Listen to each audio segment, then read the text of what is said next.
world where sports take center stage, four voices rise above the noise. Welcome to the Unfiltered Sports Podcast, where raw meets real, honesty has no off-season, and nothing gets sugar-coated. Hosted by Todd, Maddie, Dominic, and Randy. This isn't just another sports talk show. It's your weekly dose of unapologetic truth, gut-busting comedy, and hard-hitting analysis. From recaps to pick'ems, we break down the game like it's 4th and inches. No filters, no excuses. Just sports the way it was meant to be. Buckle up. This is the Unfiltered Sports Podcast.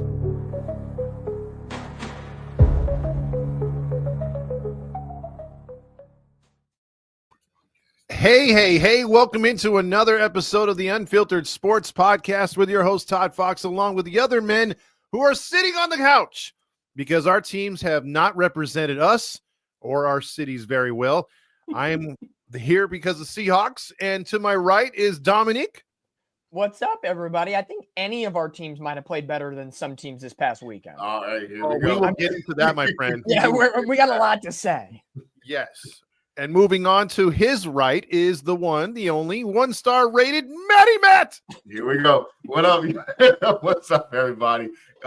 If I got my shades on because this guy to my right here is going to be killing me all goddamn show. So, without further ado, there you go. To his right, the JETX man himself, Randy Young. Oh, stop it, Maddie. You're so silly. You know what? Before we get into this, I got some breaking news here, ladies and gentlemen. I got a voicemail today. Unbelievable. I couldn't believe this actually dropped on my cell phone. Maddie, it was addressed to you, though, but that's what I got. Howdy, this here's Jerry Jokes, owner, operator, and all-around visionary of the Alice Cowboys. Yep, we dropped the D because I ain't got one. But let me make one thing clear. Nobody in sports ownership does it better than old Jerry. Now listen up, Matty. You ought to be proud of the job I'm doing. Keeping this team mediocre and overhyped year after year ain't easy. It takes talent to slap a star on failure, package it up, and sell it as America's team. Nobody markets disappointment like Jerry Jokes. Winning? Overrated. Keeping them mediocre? That's the real challenge, and the money keeps rolling in. Go Cowboys! Very disrespectful. You're so disrespectful. See, Randy, I swear to God. Well, Jerry Jones is fresh off his Landman episode. He did pretty good there. So, hey, give that man an award. That was awesome. That was good. He gave me some good news today. He said he's going to be interviewing Deion Sanders. That's good. Oh, we'll talk about that. Oh, we'll talk about that. Let's bring that on. Now, you know what? Don't start in here laughing. Don't start in here laughing. Get out of I'm here, telling you right now, this candy cane is my cigarette tonight where I just sit there and just. You know what? I had it all night long. Me and Todd talking about it. I had it, man. I had it lined up. I had the suit, everything sick. Oh, Monday, man. Matt, you missed the boat, bro. That would have been perfect. Monday. I know what you're talking about, too.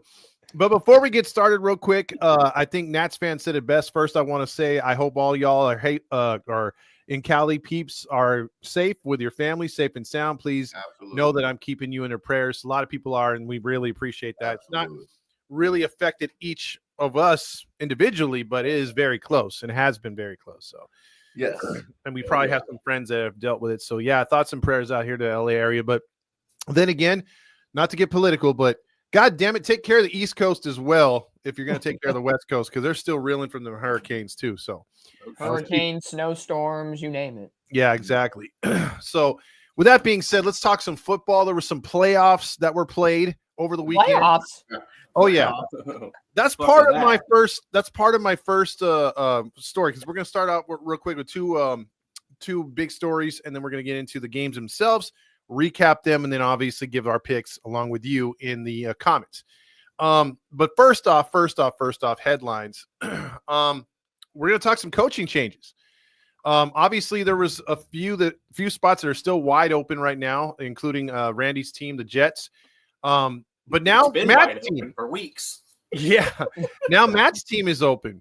And we've seen the first fill of Mike Vrabel is now your New England Patriots head coach. That was actually a good pick. Shocker. Yeah, we'll talk about that. I want your guys' thoughts on that one, the Vrabel connection there to New England.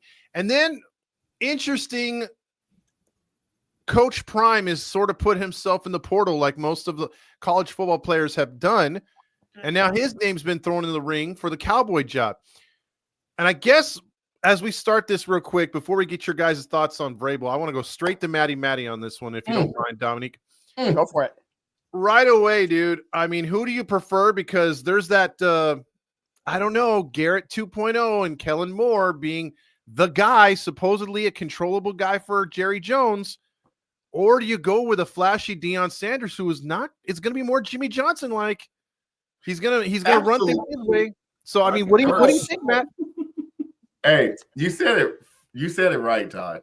Anything close to Jimmy Johnson, I'm for it because he was the mastermind of us winning championships in the 90s. He's the reason why I became a fan in the 90s. And anything close to it, one of them. But first of all, anything close to having a coach that has his own direction is good to me. And Deion is definitely that guy. He's the flashy guy. He played under Jerry Jones. He won a ring under Jerry Jones. So he has that connection with Jerry Jones. He might have that little father-son. Maybe. I don't know how close they are. He really loves Jerry Jones. He really does. But he also knows how to check him. And I think that would be what we need because clearly these coaches you getting that don't have a spine or he wants to control ain't working. We'll get to the playoffs and not win. I'm tired of it. Give me someone that has that tenacity, someone that's not afraid to get in these players' faces and is old school to the core. I'm for Deion Sanders. I don't care who he bring. He can bring Shador. I don't give a damn. Bring me Sanders. Okay, interesting. I got to follow up on that one, but I want to hear the boys talk on this one as well. Go for it, Dominique. I'm going to say this. If the Dallas Cowboys go with Deion Sanders, it is 100% purely the prototypical media circus that's going to come around with it. Jerry Jones wants to get the Dallas Cowboys in a positive direction with the fans and the media and the outside noise. For too many years now, it's been what's Jerry done for us, or more so what hasn't he done for us, and all the problems that have led with Dallas. This would be a public figure move of Deion's back, the smile, the charisma, and it puts Dallas back on the map in the sense of a bright, shiny toy. I think him as a coach, I think you might have success in a year or two, but then that sting is going to fade away. I think if Dallas, in my opinion, is going to go with a new coach now that McCarthy's out, I think, even though it's not going to happen, I think, and we'll probably get to this a little later when we talk about Steelers and Ravens. Mike Tomlin should be out of Pittsburgh and go to Dallas. I have a whole plan when it comes to that, and I'll talk about it later. But I think Mike Tomlin would fit Dallas in the long haul way better than Deion Sanders. That's a good point. Randy. That is. Yeah, that's I gotta agree with Dom. That's exactly what that's gonna be. It's gonna be a headline grabber. Jerry Jones gonna want to win this offseason because he doesn't like to win during the season. I mean, it's no shocker that Deion was leaving. I mean, like he was really staying there once his kid was gone. Like, come on. Oh, yeah. He was either gonna go to another college program or go to the pros. Dallas seems like the likely destination. I mean, it's a Cinderella story. He comes. I know, but do you sign him now? Because where's Dallas picking? They're picking top 10. They're 12 right after the Niners. Oh with 11. Shit! Right. Yeah. I don't think you're getting his Ashton Genty. Not if the Niners could vulture. They'd have to trade up. First of all. Yeah, you're going to have to – if he's going to come in the building, there's no fucking way he's not going to right off the bat be in Jones's ears like, hey, we got to trade up to get my boy. Like, if I'm going to coach here, like, that's got to be top priority. I think they traded. I guarantee you that's what's going to happen. Well, no, I don't know if they get Shadori Sanders because they have Dak Prescott. I think they trade up to get Travis Hunter. Well, is Dak Prescott under contract? Yeah, he's under contract. That's right. Okay, that's right. He just signed a issue. That's right. I don't know. Who are you gonna give up to give Travis Hunter? You got to give up someone solid, and I can't think of anyone we would want to. Here's my question. Well, you might have to move up to get Hunter too. Well, here's my follow. Well, you'd have to get Hunter. That's right, Randy. Yeah. But here's my second part to that question, the first headline, and that is to you guys.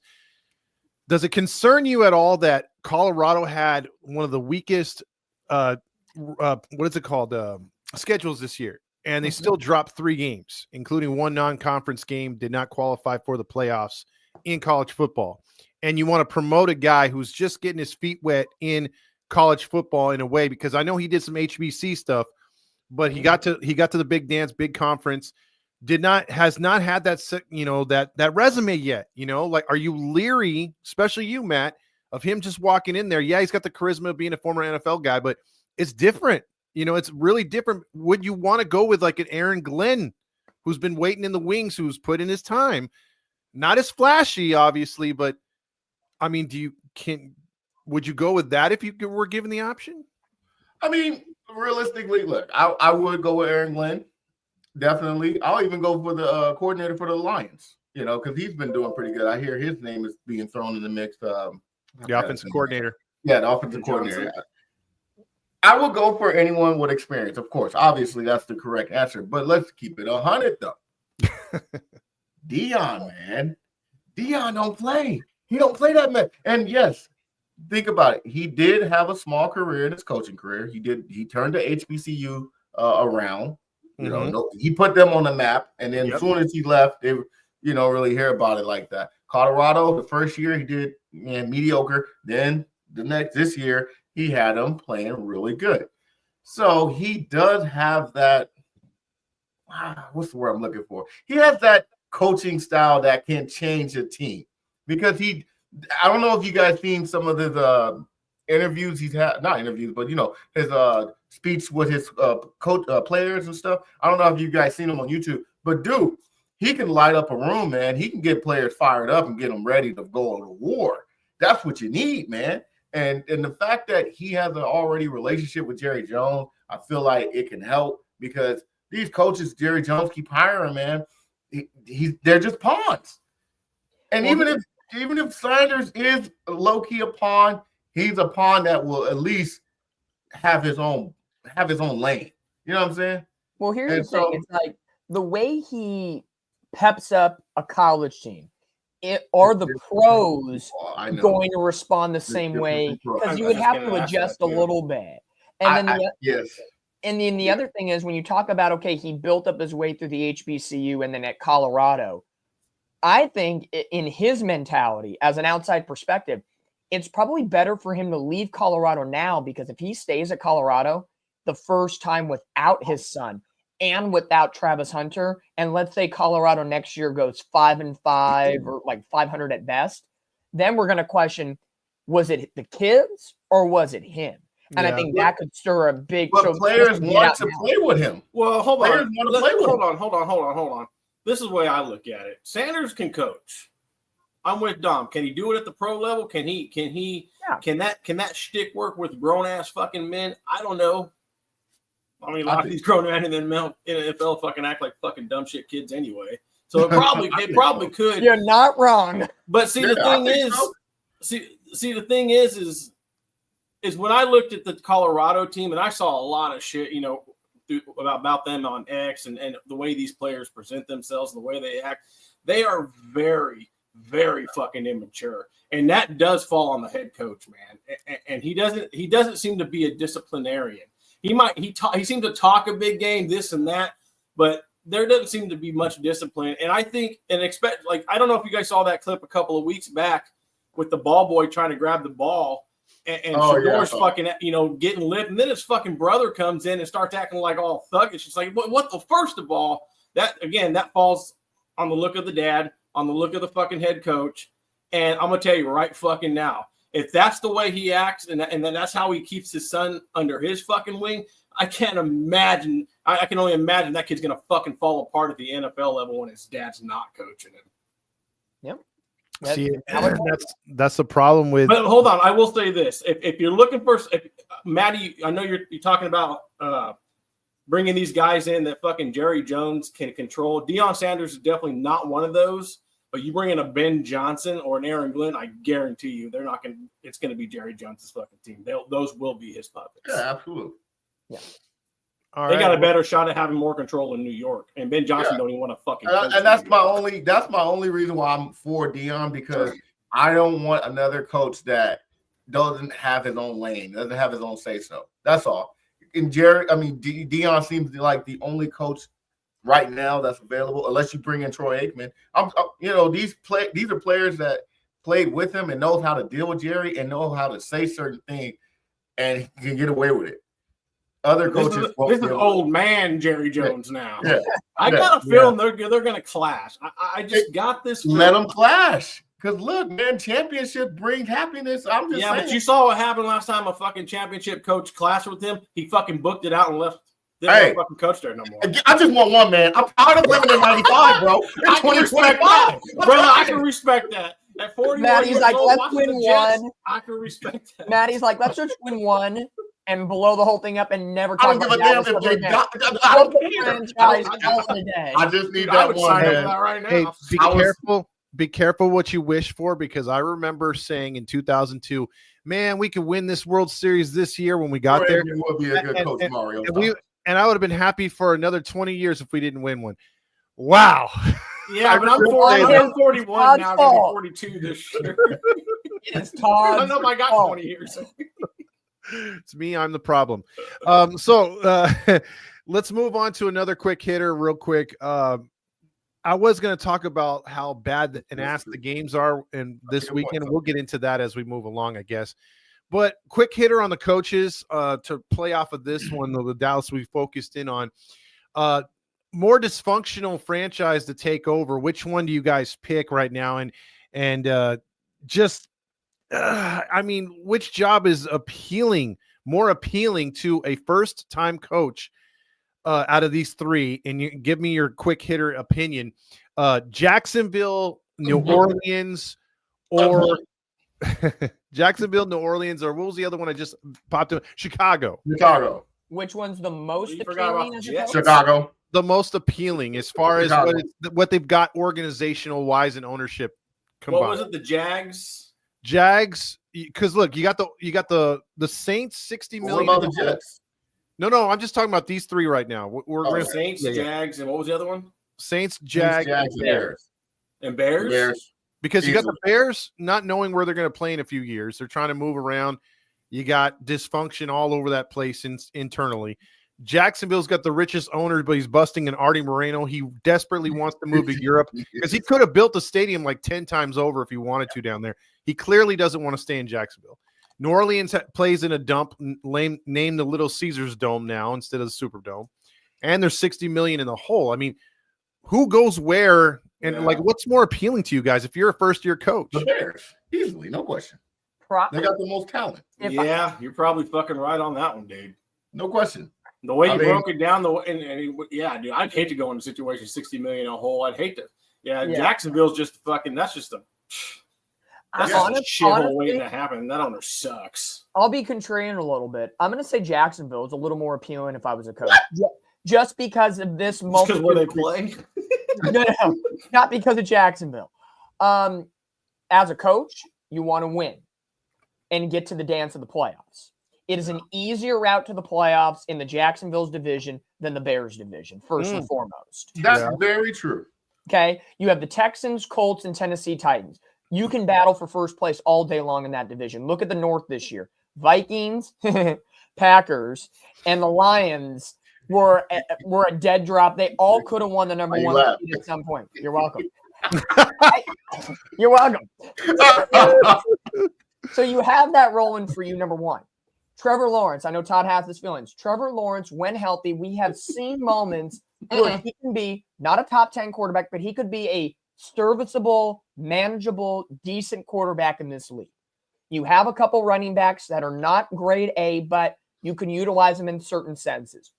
They have the rookie Brian Thomas Jr., who's an excellent wide receiver. Get another wide receiver one out there to pair with him. Not bad. And you have Evan Ingram. That offense could score some points.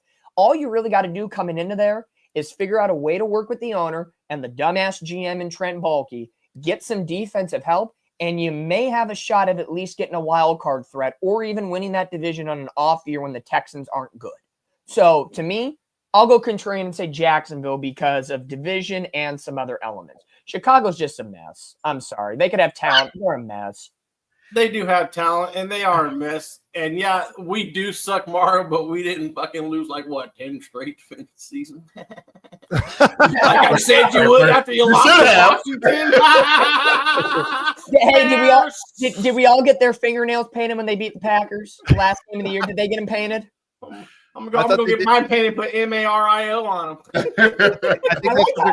I love how Mario's thinking I'm high by picking Jacksonville.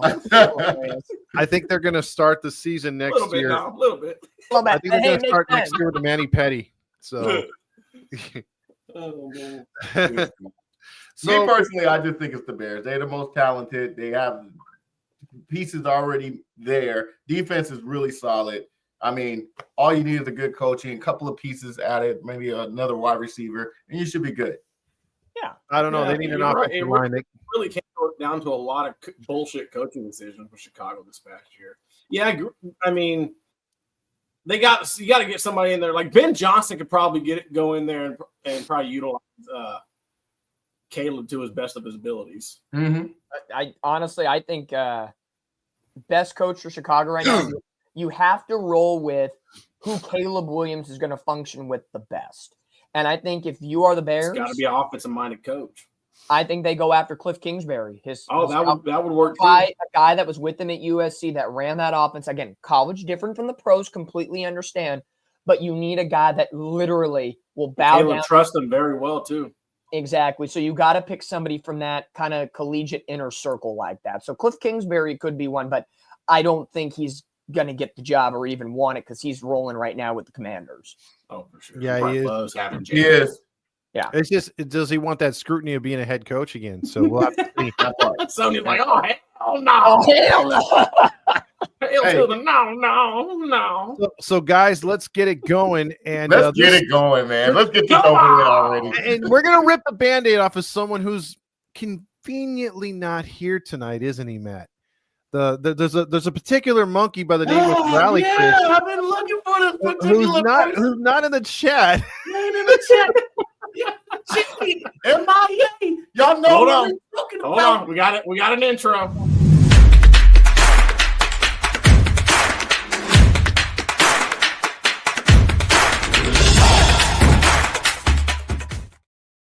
How about them Chargers losing 32-12? I got my boat colors on, man. Because guess what? How about them boats, man? They got off to a huge lead of 6-0 for the Chargers. That's a great lead. And then all of a sudden the interceptions started coming down like rain at a strip club when you just flashing it like that. He made it rain, and the Texans, who you guys have said it on different occasions this season, all at the same time sometimes.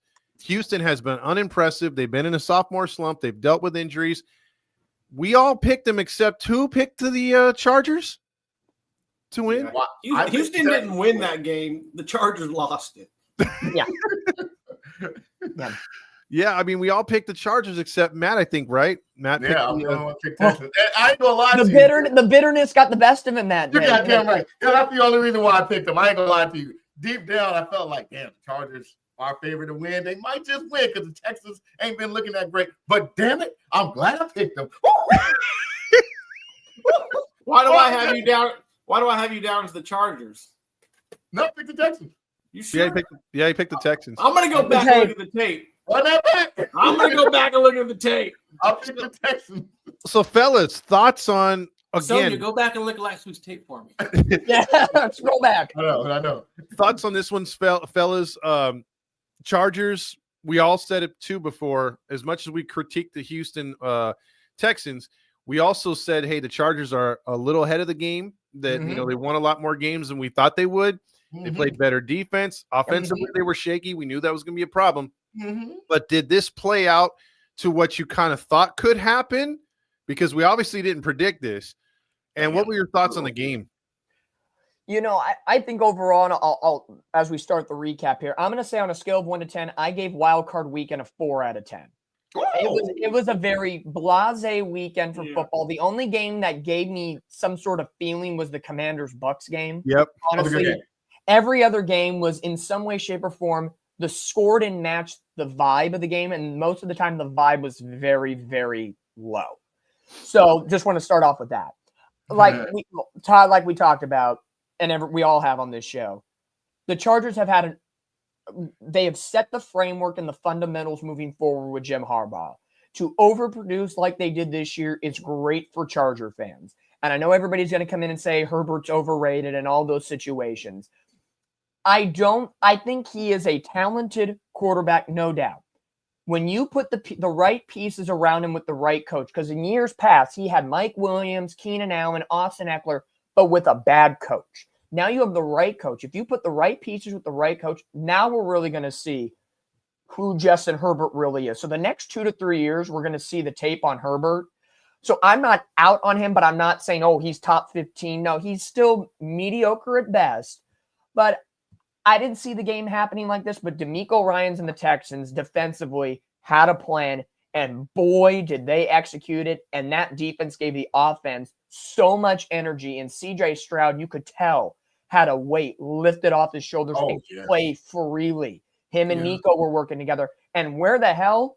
Joe Mixon had been oblivious for 5 to 6 weeks. All of a sudden, comes to the day, big resurgence. So I think just when the defense plays well in Houston, the offense, with all the pieces that are missing, relaxes. It'll be tough this week with the Chiefs. We'll get to that later. But, didn't go the way I thought it. But I'm not surprised Houston won, even though I picked the Chargers. But, hey, tip of the cap to the Chargers. Great year. A lot to look forward to if you are a Chargers fan, in all honesty.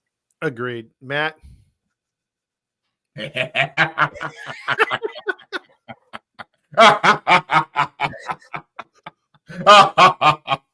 Yes, good, baby. Listen here, man. My hate for the Chargers only started I'd say about a month ago. And you know why? Rally Chris, Joshua. I got some other, my boy Steven, my boy Hector and all that. I just love it. I love it. Check this out. The Chargers peaked early. We all said it in the beginning of the season. We thought they were a 2 to 3 season, possibly that they would make the playoffs. About 2 or 3 seasons.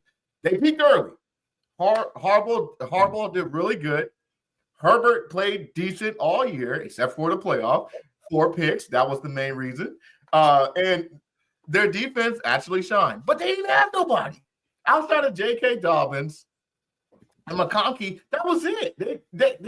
You can't win games like that with just one piece on the running back and a receiver. You just can't. You need a team effort. And their defense, what happened?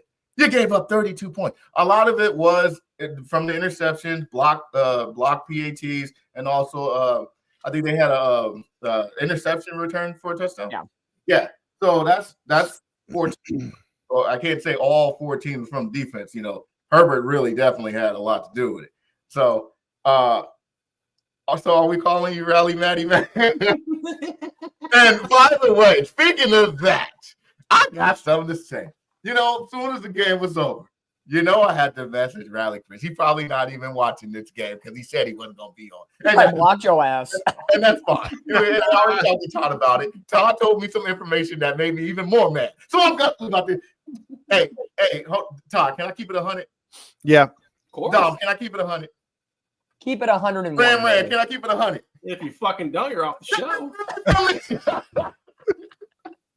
Look, I messaged them, right? I was like, Rally Chris, right? How did Ezekiel Elliott do, man?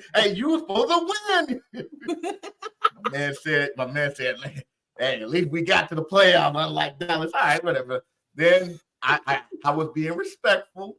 I had to be respectful because he messaged me and told me he was dealing with a loss in his family and this, that, and the third. So I didn't want to rub it in his face, pause, or anything like that. So I kind of kept it respectful. And I was like, but I'm going to keep it 100, though. If they would have won, I don't think he would have said that at all. He would have been throwing jabs at me 100%, whether it was a death in the family or not. He would have been coming at me. So I'm going to keep it 100 with you on that, Rally Chris.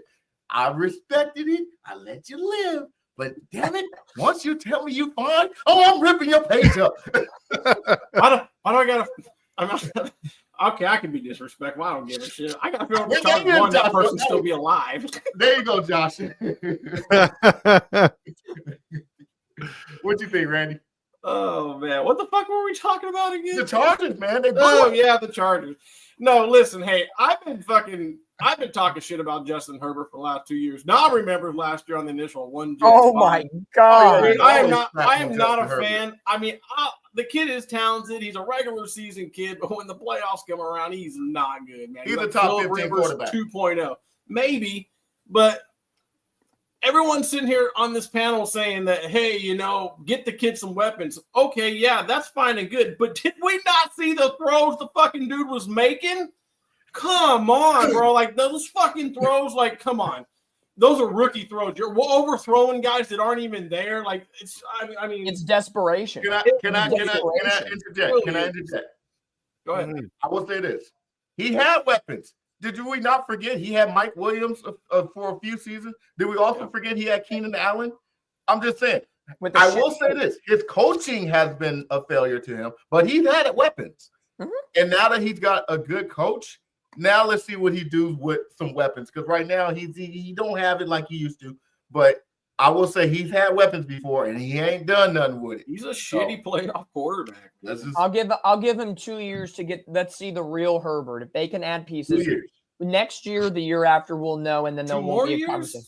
It could be right. Next season. Could be the year, depending on what they do free agency. If they go ball out, I agree. Now, because they should be able to attract some guys coming into the next season. 100%. Hey, if they get Garrett Wilson. Well, McConkey? Okay. They might be nervous. Now let's jump into another game, but we're not going to go in order. We're going to move over to Monday because I have some thoughts on this, and so we're going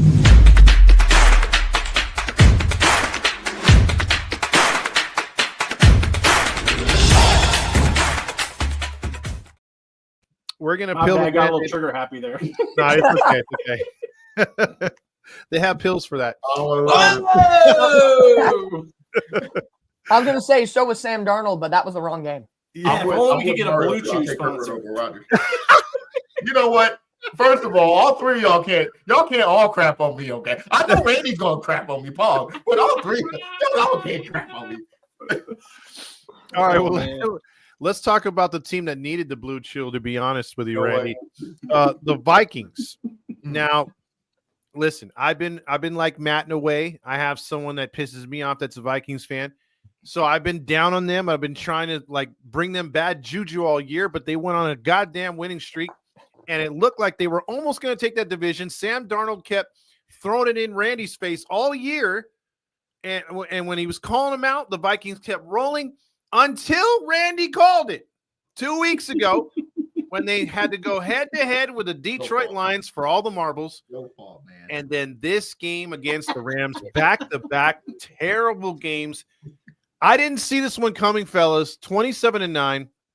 I will say one thing, though, before you guys start on your rants, because I know you have rants on this game. Two things on one play. Was it or was it not a fumble by Stafford? And number two, why the fuck was it not called an intentional grounding if it's a forward pass? Go.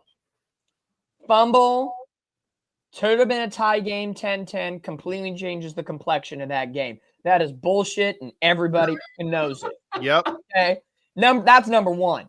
Number two, did I not say on this show last week that something was in the air with the Rams? And I'm, LA Fire Department. You did say something about them being put on Monday night. Yeah. Yep.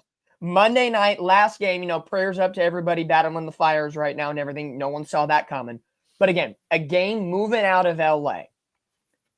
Monday night, ESPN, all the lights shining bright. Have I not said all year, the Vikings cannot play outside of the US Bank Stadium at home? If that was a home game, complexion change. Correct. If that call was a fumble, complexion change. Even if it was intentional grounding, maybe complexion change, that could be said. But Matthew Stafford's ass is basically sucking his dick almost as he's being tackled. And he freaking goes, and the ball goes away. They take it back for a fumble touchdown, and they say, "Oh, he knew who he was throwing it to. Is Puka Nacua. He's fucking double teamed. What the fuck are you talking about? Yep. Up yours with a rubber hose. The NFL. What did I say? I said there's a script involved in this game. The NFL loves the Chiefs and they love the Rams. Flat out. And what did I say last week about when McConnell and was it Dan Campbell whispered to each other, I'll see you in 2 weeks. You are adding fuel to the Rams, no pun intended, their fire right now. Yeah. That's what I'm saying. It was pegged. That's why I didn't want to go with the Rams, but I had to for the picks and everything else. There just something wasn't settling right. And of course, on prime time, everything I thought that would happen exactly happened. Matt. I'm gonna be quick because I want to hear Randy. I want to hear Randy. First of all, that was a BS call. That was 100% a fumble. That would have changed the game. Would have tied it up, like you said, 10-10, and then who knows what would have happened. I don't think the Vikings would have won based on how they were playing. But damn it, we don't know. But that was definitely a fumble. There's no who are you throwing it to? No. I'm not buying it. So I do believe that, because let's keep it real. Let's keep it real. Maybe what was going on with the fires and stuff, it was added motivation for the Rams, doing it for LA, doing it for California. Maybe that's something that they were fighting for. And maybe the ref wanted to see that. I don't know. But I will say this. I'm highly disappointed. And that man I've been rooting on all season. I've been teasing Randy all year talking about Sam Darnold. Got that damn Sam Darnold, man. How the hell you gonna blow it like this, man? This was your I don't need no fucking Blowing it. You had the it was right there in your hands. You had the money. This was your year. All he had to do was just win this one game. Just win this one game. It would have been perfect. Icing on the cake. He would have got his money. He would have shut Randy up. He would have showed the Jets and everybody in the Jets station that, hey, I'm a good quarterback. But what did you do? You folded like a cheap blanket. Good Lord, my God, man. You could not. 9 points. Oh. And I said he was going to have 2 touchdowns. That man had 2. Confidently, you said. I'm sorry, man, but damn it. Before Randy goes into his rant, I got to say this too. Any other quarterback outside of Stafford and Mahomes, that's a fumble. Any other quarterback outside of Stafford and Mahomes, that's intentional grounding.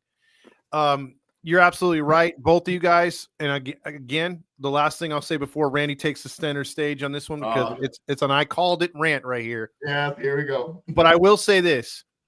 The defense sort of let the Vikings down a little bit in the beginning.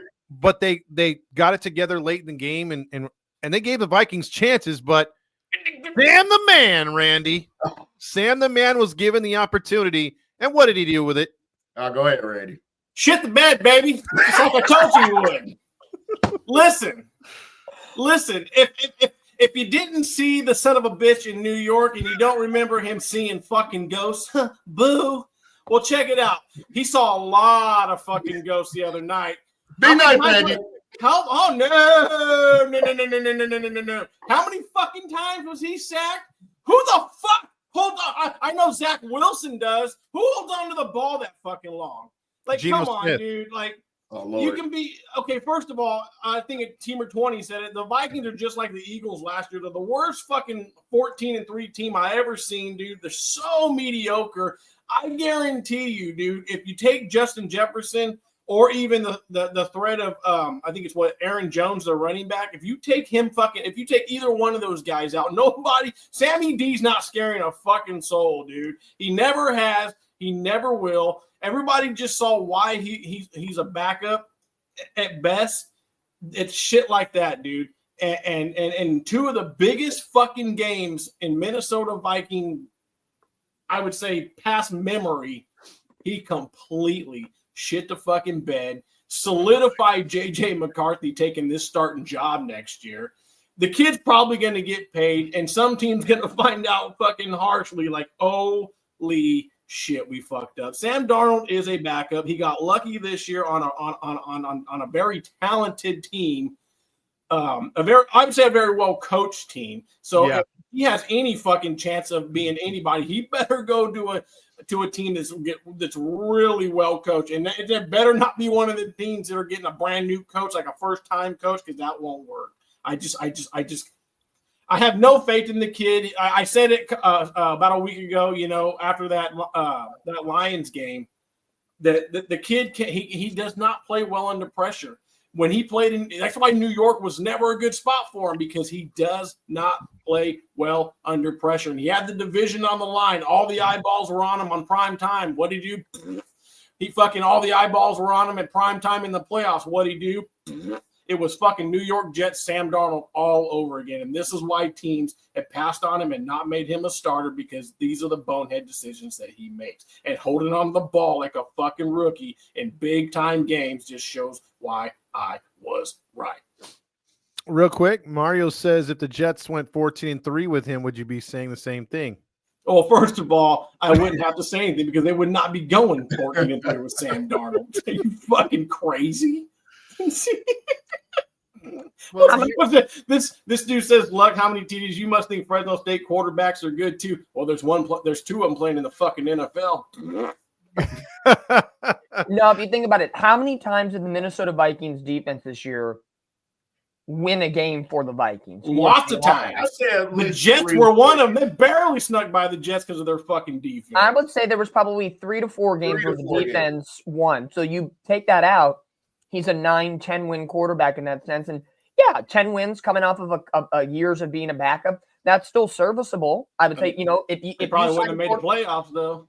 No, but if you were a team that maybe, the Vikings, middle of the road the last couple of years, and you get a backup quarterback as your quarterback after losing Kirk Cousins and you win 10 or more games, you're probably like, hot damn, what a good year for us. Like, that was better than we expected. But when you had the ability, as Randy said, to win a division and a number 1 seed and never have to leave Minnesota, and you botch it, okay, divisional rival, you had your one screw up.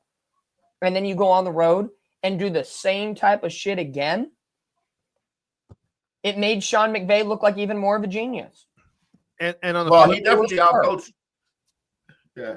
Well, go ahead, Matt. No, I was just saying he definitely outcoached Minnesota's coach for sure. But that's all I wanted to say.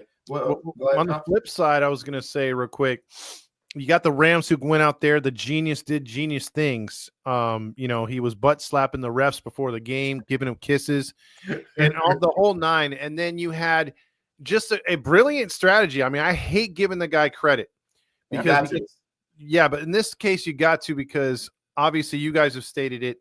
If you want to take Darnold out of the equation, the Vikings are well coached and they're well put together on both sides of the ball. Mm-hmm. And the Rams have a no-name defense, if you think about it. Mm-hmm. And, they're supposed to suck. We forget the fact that this team was torn down because of the cap and everything. They lost a lot of major players, and they were supposed to suck. And then they get guys like Nakua in the 5th round, and guys emerge all over this team. And you got to give the guy, the devil his due. I mean, what are thoughts on the Rams having a brilliant game plan? Because either way you slice it, if you think Darnell killed it, which he did, but either way, I mean, the Rams were like fully prepared, man. It's like they look scary next week, and we'll preview that. Yeah. I think Sean McVay's the Bill Belichick of this next generation, baby. Oh, don't say that, because he's fucking good. Okay, he's good to watch. I'm going to take. We don't call him the genius for a reason. That's true. I'm going to make it personal for a second and bring my 49ers into the mix. Oh, here we go. Found a stat today. Sean McVay and Kyle Shanahan have the exact same record in the playoffs. They're both 8-4. The only difference between the two is McVay has the Super Bowl and Kyle Shanahan does not, even though Shanahan has been to NFC title games, Super Bowls, and just hasn't closed the deal. But you forget, before you move on, Dominic, McVay was given that Super Bowl. Come on now. But stop it. Asterisk. Thank you. See, NFC West people, we gotta hold on this, baby. We got it. They are similar in so many ways. Again, they came from the same Washington Redskins tree, the Shanahans, then the LaFleurs. They're all very similar. So again, all this talk about McVay being a genius and how he utilizes the offense and the defense, and yes, their defensive front has looked good with that one defensive end, number 8, Verse. Mhm. That was a nice little pickup for them out of the draft and different things. He could be very good moving forward and leading that defense. But when you look at schemes and different things, he and Shanahan are not that different. But Shanahan gets so much more hate than McVay does for literally one difference. One has a ring and one doesn't. Yes, rings make a lot of difference. But when you look at points per game and breakdowns and all that stuff, they're virtually the same, if not Shanahan is favored in some categories than others. So again, the script is somewhere. The genius is a genius. They pick their cards. He's personable. He smiles. He does his business. Script. Suck it. I mean, when you talk about Dom, they kind of are the same people. When you So why is one being touted as a genius and one, at least this year, for one bad year, a hot seat? Last year, the Rams, or was it 2 years ago when the Rams had a bad season? Oh, everything's fine. It's an off year. Well, I'll say this because I think Shanahan has the garbage from the Atlanta Super Bowl on his resume too. It could also be the fact that if you give Sean McVay this year's 49ers, he probably would have made the playoffs with them. Ooh. No. Oh, yeah. He fucking made the playoffs with this fucking Rams squad that was mediocre shit during the players getting shot and losing kids. No coach is making that a playoff game. Mario, that's cold. That's cold, Mario. I guarantee God, hell I guarantee you he would have made the playoffs. Gavin, I hate put me in the same combo as that. I hate that guy more than the Rams, than the Niners combined. I hate that guy. Oh man. Hell no, man. Yeah, I'm gonna get Todd a big old life size freaking fat hit of Sean McVay. With no shoes on. Oh God, here we go. All right, so Matt, what do you got on that? Or you want to follow that up with Dom was talking about the Rams real quick? Or I got nothing. I'm still heartbroken at the Minnesota Vikings. I'm still heartbroken. I will say this though. The Rams will definitely be a tough out for the Eagles. Teamer 20. I hope you're ready, man. This Rams team is getting hot at the right moment. I'm just saying. This ain't no Packers. That blue. Why you hating on the Packers for? I'm just saying, Teamer 20. I know you nervous, man. Them Rams, man, they ready to play. Well, I guess speaking of Packers, should we move on to that game? Yeah, let's go on to that one. Right.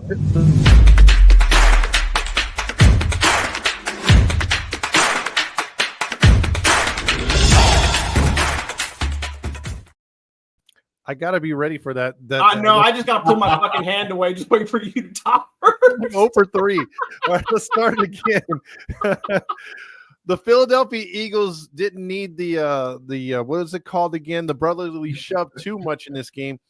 And I saw something very disrespectful, Matt. I wonder if you saw this too. A meme that went around, obviously Packer haters. They said, "Put me in, coach. I'm ready to play," because it said Packers need a big win. And it was Dak Prescott in a Packers uniform. You know what? Jordan Lover. Who sent that in the group message? You goddamn disrespectful. I promise you that was so disrespectful. It was funny as hell, but it was very disrespectful. You cut that out. Oh man. Well, let's start with you then, Matt, because the Eagles are your favorite team. Was this a Dak Prescott playoff performance by Jordan Love? You know what? By Dak Prescott standards, it definitely was. I mean, damn, man. Picks and picks and picks and picks. Jesus. And look, did you see his record against the Eagles, the Lions, and I think the Vikings this year? He was 8-8 with 8 touchdowns and 16 interceptions. That is horrible. Horrible. And I just, look, I like Jordan Love. I thought he was going to be a really good quarterback, and I think he still is. I think he just folds under pressure. And the Eagles was giving them chances, like, hey, take it. It wasn't like it was a blowout. They won 22-13 or something like that. 22-10. 22-10. I'm sorry, yeah, 22-10. It wasn't a blowout, and the Eagles played just good enough to win, and that's all they needed. They didn't need to risk injuries or anything. They played good football. I'll give the Eagles credit. But, man, them Packers, man, Jordan Love, I don't know what happened. I really don't. I don't know. I don't know if it was pressure. He folded. I don't know if it was just that defense. The Eagles was sapping him, man, getting to him, man. I'm just saying, man. It was a very disappointing game. I thought this game was going to be a shootout, actually. Two of the young quarterbacks, Jordan Love and Jalen Hurts, I thought it was just going to be a good shootout. It did not turn out to be that way. And, I mean, I don't like the Packers, but I don't like the Eagles more. So, but give Eagles credit. Matt, we have some breaking news before we get further into this game. We have a celebrity calling in. Randy, you must have ruffled some feathers. I want to welcome to the show Mr. Sam Darnold. What? Hey, guys, how you doing? Sam? Hey, Yeah, I'm here. Can you hear me? Yeah, we can hear you. Oh, cool. Hold on. I just stopped by the drive-thru, got some soda right here, but you know what I noticed with my straw? I'm noticing I can make little record scratching sounds. Check this out.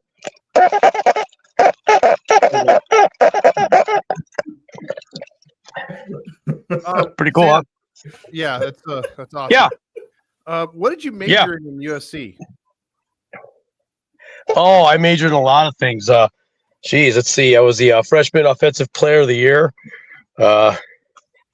offensive player of the game. Mm-hmm. Try that one out. Got that at the Rose Bowl. Just one? I got most rushing yards, 41 with 9 carries. Oh, and I took a knitting class. Oh, and also I got into I think it was emotional politics. Got into that. Okay, well, Randy, you have some questions for Sam because you're super critical on this guy. I do. Hey, Randy, how you doing? I hope you're having a blessed day today, Randy. I am, Sam, and I hope you are as well. I know it's probably going to be a rough week Always. for you, but I got to ask you Every day. right off the bat.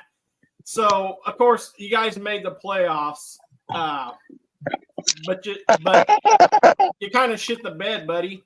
So I got to know, what's it feel like knowing you're the reason you couldn't even get out of the first round? Wow. Well, it's a tough game. Football is. And are you guys going to bleep out that curse word? Because No. I think my mom's listening. I just want Oh to. my God. No, you're probably going to get grounded, buddy. Okay. Thanks. It's a tough game. Hey, the Rams showed up and they just did a better job than us. And kudos to them and their coaching staff. And it just wasn't our day. It's I'm not gonna put the blame on the players, of course. I'm gonna hold myself responsible. But there's a lot of things that the other players could have done to get the win, but we didn't get it. Okay. Well, Other than that, though, I'll tell you what. I got home and had a hankering for some Chinese food for this local place by where I'm at, and I went down there and got my favorite plate. So it ended up turning out to be a really good night. Okay, but Some shashu. I ordered some shashu. Right? Yeah. Now, Randy's Yes. Randy's a huge Jets fan, Sam. Do you owe him an Oh apology? wow! Hey, all right. Do you owe him an apology for how bad you played? He wants an apology from me Yeah, for how bad I played. correct. Out the door. Well, I don't know exactly what I'm apologizing for, but I'm sorry, Randy. God, I hope that makes things better between you and I.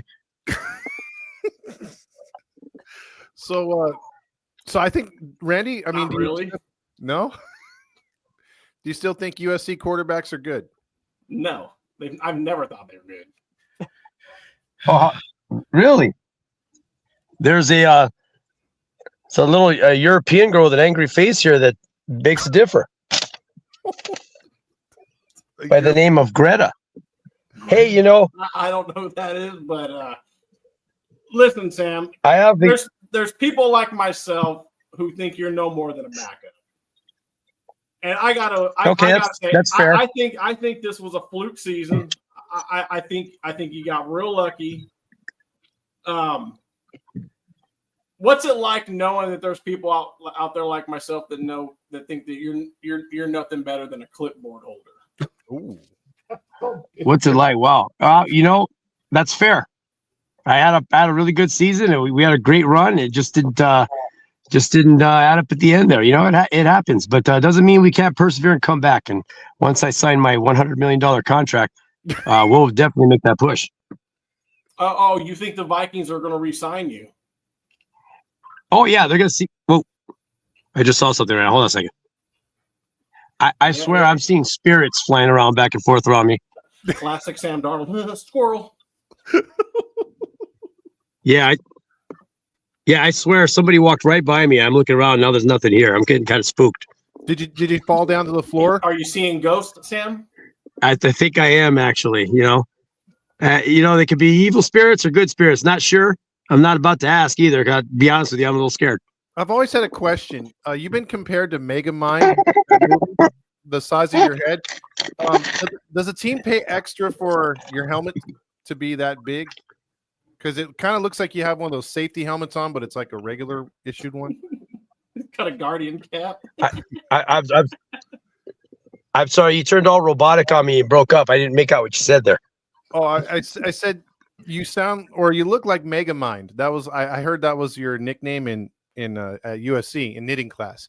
But it looks like because your helmet's so big, it looks like you have a Guardian cap on already, but it's just a regular, standard helmet. But do they pay extra for the extra size of your cabeza?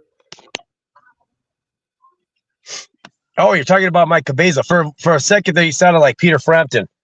You had that little electric straw thing going on there. But now I can hear you. Yeah. Hey, you know what? You know what they say? Guys with big heads, Todd. No. I don't know. They wear big helmets or something like that. They got big contracts. $100 million. All right, Sam. Coming my way. No, I got to know. What's tougher, Sam? Reading a pro defense or convincing everybody else that you're an actual starting quarterback?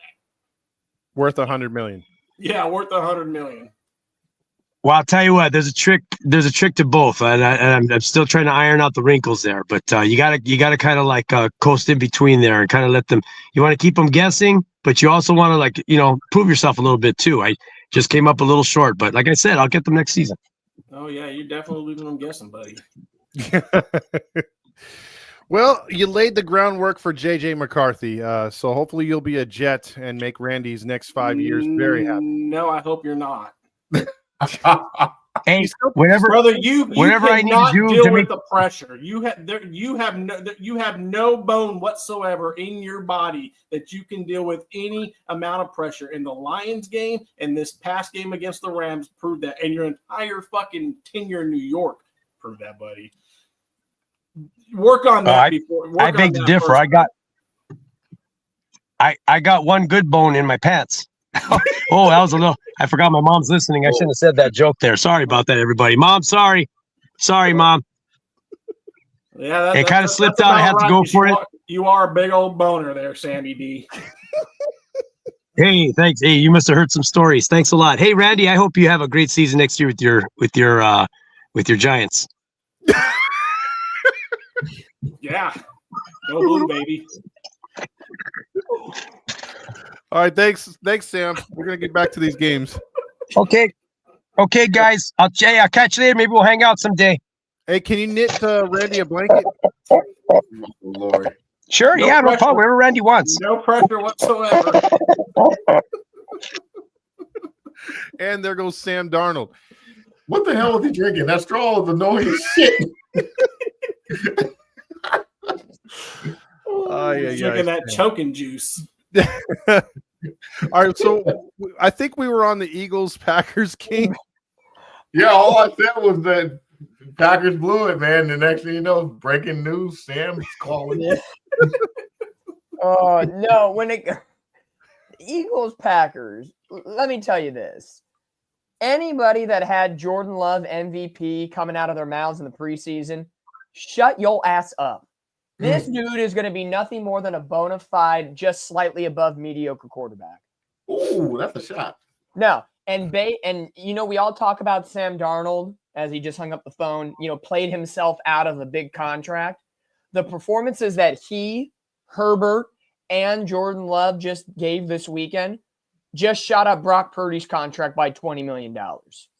Because anybody that had Herbert and Love above Brock Purdy, that conversation can be put to rest now. I'm sorry. I don't care what anybody says. At least Brock Purdy's won a playoff game. Let's just put it right there, right then and there.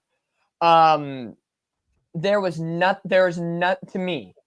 When I watched Jordan Love play, there was not one single moment this season where I was like, damn, that was good. No. It was a very forgetful year, and maybe it's, again, sophomore kind of slump type year like C.J. Stroud had and situations like that. But there is no way in heck that the Packers are going back to the Super Bowl or winning the damn title with what's on the roster right now. Their defense got away with a lot this year. Good, but got away with a lot. And that receiving core, the Packers got as far as they did on the back of Josh Jacobs. Jordan Love did not help them that much. Romeo Doubs, Christian Watson, Jayden Reed's good, but that receiving core is mediocre at best. I think their best receivers are tight end Kraft.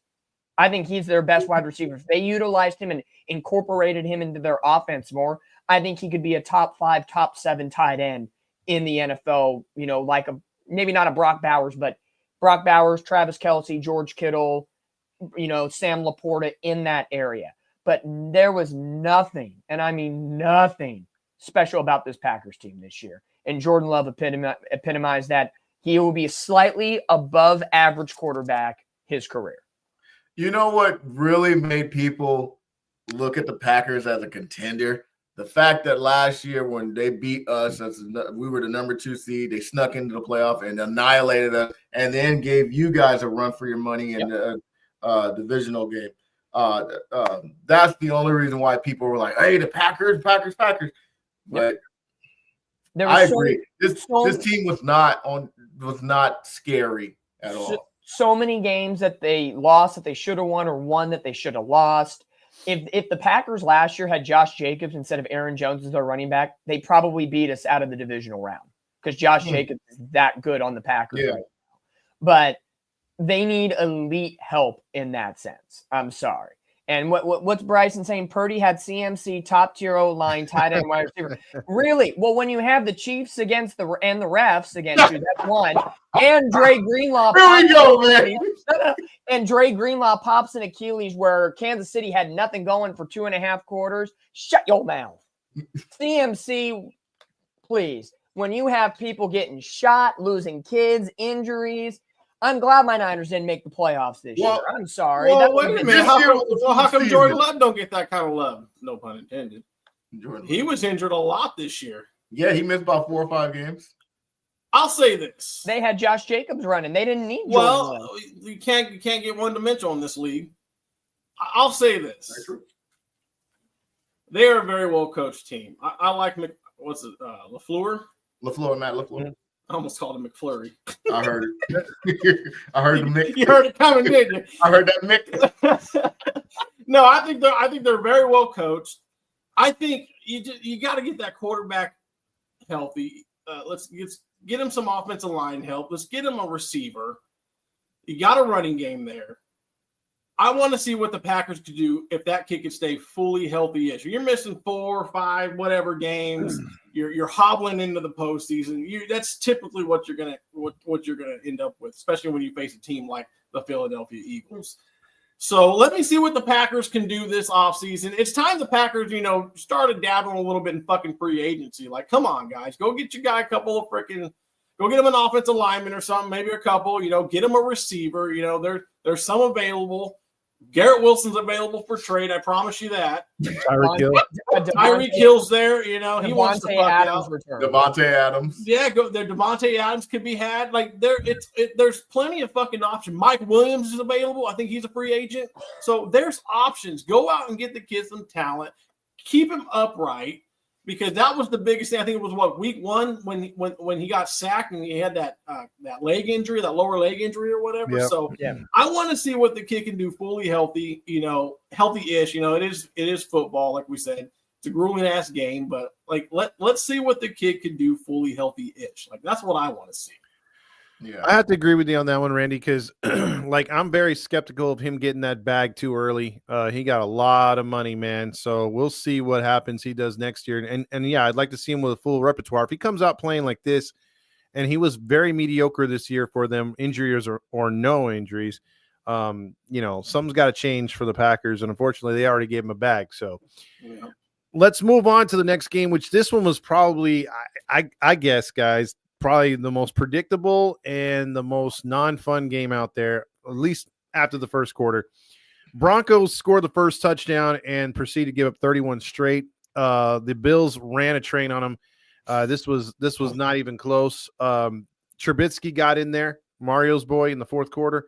So you knew it was over. You had the refs. I mean, the game was so out of hand. The ref came over to Allen and said, "Hey, man, I'm sorry I missed that call earlier." patted him on the back. He gave him a little snuggie to sleep in, put a teddy bear in his hand, and gave him a kiss goodnight. So, I mean, it was that type of game, guys. It was. So I'll ask you this before you get into your take on the game, if you could just address this question real quick, and that is successful 1 to 10, 10 being the highest for the Denver Broncos season under Sean Payton and Bo Nix.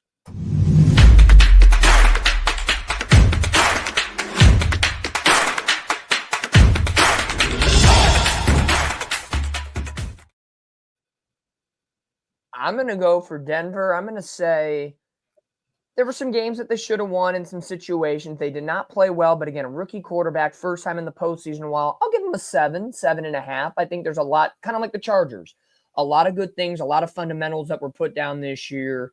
And honestly, I think the Broncos and the Chargers in some ways are very similar. They both have kind of no-name wide receiving cores where Ladd McConkey stood out for the Chargers. Cortland Sutton, who is a veteran, stood out, but then you had Mims come in later in the season and perform well. Both teams need legit running games. I think J.K. Dobbins is a little more prepared veteran than what Denver has. If Denver can get a bona fide running back and iron out a couple of details, I think they're well on their way as well. But I like a 7 in that sense for them. Overall thoughts on the game, I think it was just a Buffalo Bills kind of masterclass. You have big brother beating up on little brother that hadn't been to the postseason. I know the conversation talk has been Jaden Daniels and Bo Nix for Offensive Rookie of the Year. Bo Nix gave it a shot, man. And I think it'll be very tight in the voting. Daniels will probably win. And, the voting closes before the playoffs. So I think even before the playoffs. But overall, really good. And the reason why the ref came over to Josh Allen, Patrick Mahomes had the week off. They had to have an interaction with somebody and kind of pat somebody like, we miss Patrick, but we got to come to you next and pat your ass a little bit, So makes sense. Only in Buffalo do you get the white quarterback to pat him on the ass a little bit. Oh Lord, Matt, how do you follow that up? First off, honestly will give them an 8. Because look what they did last year. I mean, with Sean Payton and Russell Wilson, they horrible. And they were predicted to win this many games this year, and they did horrible. And then you factor in a rookie quarterback. They didn't have all the right, they didn't have, the best wide receivers. They didn't have the best running back. But that defense won them a lot of games. And Bo Nix actually had a really good rookie season. And shout out to Sean Payton. He turned this team around. He showed that, hey, with my direction, the team that I want, and the players I want, I can make this team a playoff team. And he showed it. They overachieved big time this year. And, I mean, they got to the playoff. Yes, they got their ass beat. And they were up 7-0. They can say that. Hey, we was up 7-0 against the Bills. And then they say, what happened? You know what happened. But I definitely give them an 8. They definitely overachieved this year. They were a pretty good team. I got to give them credit.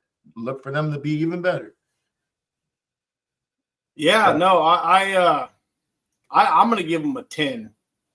Yeah. Because I couldn't sit in here and rave about my 2009 Jets like I always do, for the past 15 years when we don't do shit.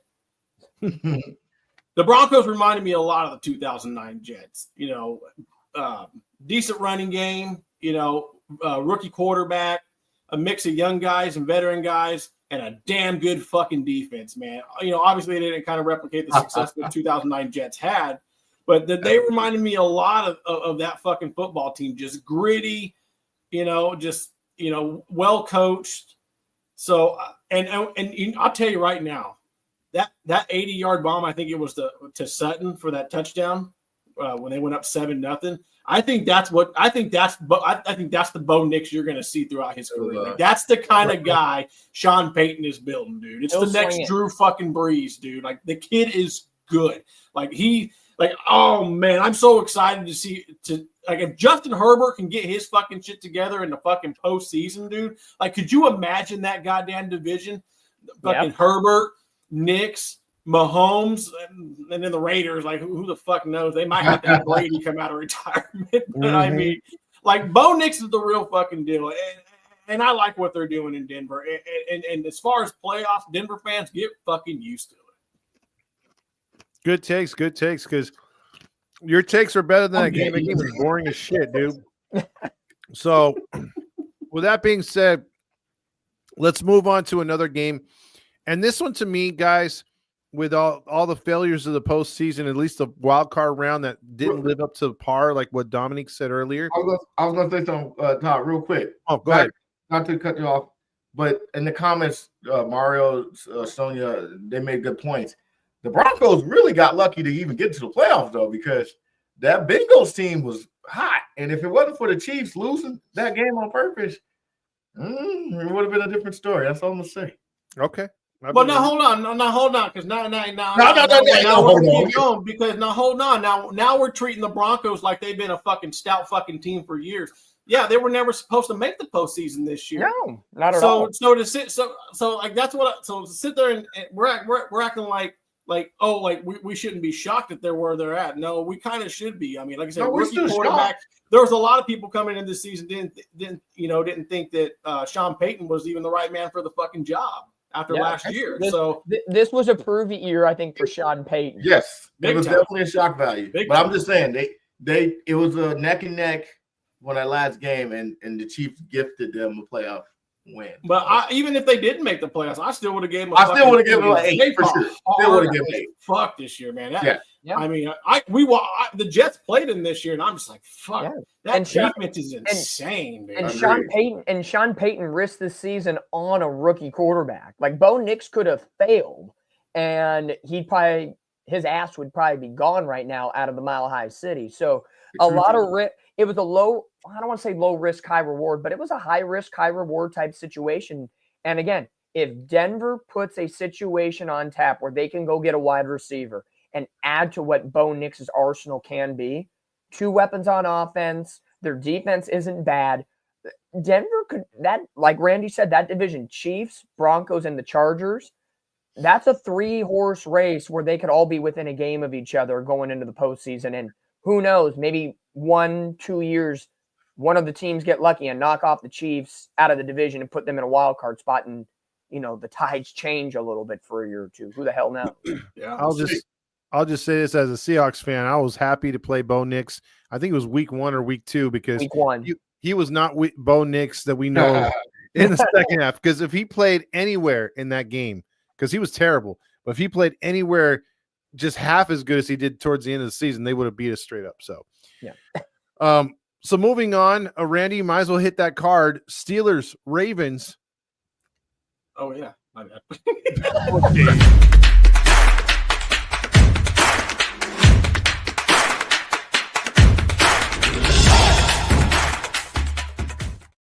Okay, 5th time is a charm, Randy. We'll get it on the 5th one. I'm too focused on a slide that I eventually want to share before the show ends. Okay. Now, real quick, guys, 28-14, by far, there was a lot of disappointments in the wild card round. I'll just say that. But this one, to me, was the biggest one because I thought this is round 3. This is, Tomlin versus, Lamar Jackson. This is the whole rivalry between the two teams. They hate each other. And I just felt the Steelers didn't bring any kind of that intensity. And again, we've said it all season long. Derrick Henry is that guy. Yeah, he is. And he was definitely the difference in this game, that long run to put the game away. It looked like the Steelers were going to get back into it a couple times. They had plenty of time. It was 28-14. I think I checked with 7 or 8 minutes left to go in the third. So you had a quarter and a half to do something, and they did. And fellas, thoughts on this game not living up to what it should have, first off, and then second, where do the Steelers go from here? Well, I said on the show last week this game would not be close. And even though the score says 28-14, this game was not close. It was done by the end of the first quarter. When it was 14-0 Ravens, it was over. And I echoed everything. I was saying it to the TV. Everything Kurt Herbstreit said on Amazon Prime was exactly what I was saying. There was no heart, no life, no heartbeat, no vibe to this Pittsburgh team. Defensively, yeah, they had moments, and TJ Watt is a stud, but he got dinged up for a minute. He goes out. Their other big defensive lineman, Hayward, he goes out. And you can just see they're just like, we're done. George Pickens is an emotional doofus wreck. I think he's a waste. They need a rehaul. And it starts at the head coaching. I think it's nothing against Mike Tomlin as a coach. He has got the Pittsburgh Steelers organization above 500 consistently in the playoffs. That defense is always top-notch. So as a coach, nothing bad. What the problem is with this organization is they just need fresh blood. He's been there for too long, and I think it's the same old stale program, and these players are done with it. And you can totally maybe not everybody. I think the program's stale. Boy, brother, you had me up until stale program. You don't constantly win with a stale program. But I think you sure as shit don't stay in a place like Pittsburgh constantly with a stale program and being I think it's a stale program to the players because they're like, he's been here forever, yada yada yada, and they're just like, okay, we're just gonna play and whatever. It's not Tomlin. I think it's the response he gets from what he does. I think Tomlin is a model of great consistency in the best way. Getting to the playoffs, 10-win seasons, everything that you want from an organization. And I think if Tomlin takes that to Dallas or even Las Vegas, he can have, I think, he could replicate what he has done in Pittsburgh in those two locations. I really do. For the next 10 plus years, he could really replicate it. I think his time in Pittsburgh has run out, and it's not him and it's not the results. I think they just need a different voice in that building. Even though they're winning, I just think losing 7 straight postseasons and a lot of different things, even though it's not maybe 100% his fault, these players, and you're seeing it time and time again with the Le'Veon Bell situation, Antonio Brown being a knucklehead, post-Ben Roethlisberger era has not been good to the Steelers. And I think it's just time to gracefully move on and do what you've done with this organization and give it respectfully to a team like the Raiders or the Cowboys and bring somebody else up. Who are you replacing Mike Tomlin with? If you're one of the Roonies, who are you replacing him with? I'm telling you right now, there's not a fucking coach out there on that market right now. I'm looking at you like, the only coach I could see, and I'm not endorsing it and saying this, if I'm in charge, this would be my guy. The only coach with Mike Tomlin-esque below him, cachet, and I know there's a relationship issue between coach and quarterback, would be Pete Carroll because he brings name recognition to the position.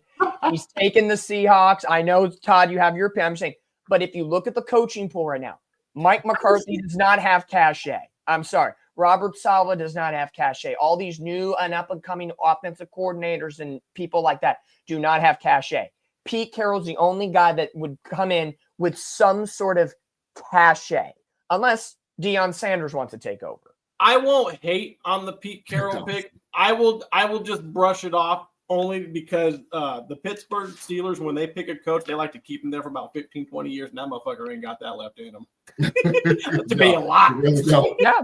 No, you're right. No. But I do agree with you. The coaching carousel right now is not good. And if they do, and they already said they're not moving on, I'm just saying, if they were to move on, I think I can't say if they would go with the younger coach in this situation. Again, Russell Wilson, he played well enough. I think he stays with Mike Tomlin and they kind of give it another round, revamp the wide receivers in that situation because that wide receiving core is trash. I think to be fair, that's where you got to fucking start. And it's Russell Wilson. I mean, when if your team's dead like that and showing no signs of life, and your quarterback's obviously not doing anything to snap them out of it, like I'm wondering, like, could they have done better if you had a young guy like Justin Fields in there hyping, like, come on, motherfuckers, like, let's go, you know, getting in guys' ears and getting guys' fucking faces, like, let's go, guys, with this fucking game time, crunch time, shit's on the line, you know, season's on the fucking line. You don't see a lot of that anymore out of oh God, I just lost his fucking Russell Wilson. Yeah, you know, he just kind of goes to the bench, minds his business. Like I think you need to, if you want to go young blood, I think at the quarterback position is where you need to inject that. You could, but for Russell Wilson, you would think, based on his veteranship career, a Super Bowl winner, he would have the cachet to go in and say and hype the guys up. Justin Field, who had a interesting career, let's say, with the Chicago Bears and their dysfunctionality. I don't know if other players on that team would look at Justin Fields, if he's hyping him up saying, let's fucking go, that they'd be like, who the hell are you talking to, you first year on the Steelers guy who's barely won anything? Like, and then you know what he could say? I'm the motherfucker that had you at 4-1 before this bastard came in. Yeah. There's a lot of internal discussion, I think, here with Pittsburgh, because, like, it's a very interesting situation. They're both sides very interesting. Real quick, if I could say this, a guy who he's obviously not a free agent, he's not going anywhere where he's at right now, is Dan Campbell. I think if he was available, and he'd be the perfect Steelers coach. He reminds me a lot of Cowher when he first got the job there in Pittsburgh. He'd be that same kind of, because I don't think Pittsburgh, that's why I kind of disagree with Dom in a way. I don't think the Steelers are going to ever hire a rah-rah guy, and that's Pete Carroll all the way, even if he's 20 years younger. There's a reason why they've only had 3 fucking coaches since the 70s. They have a good formula.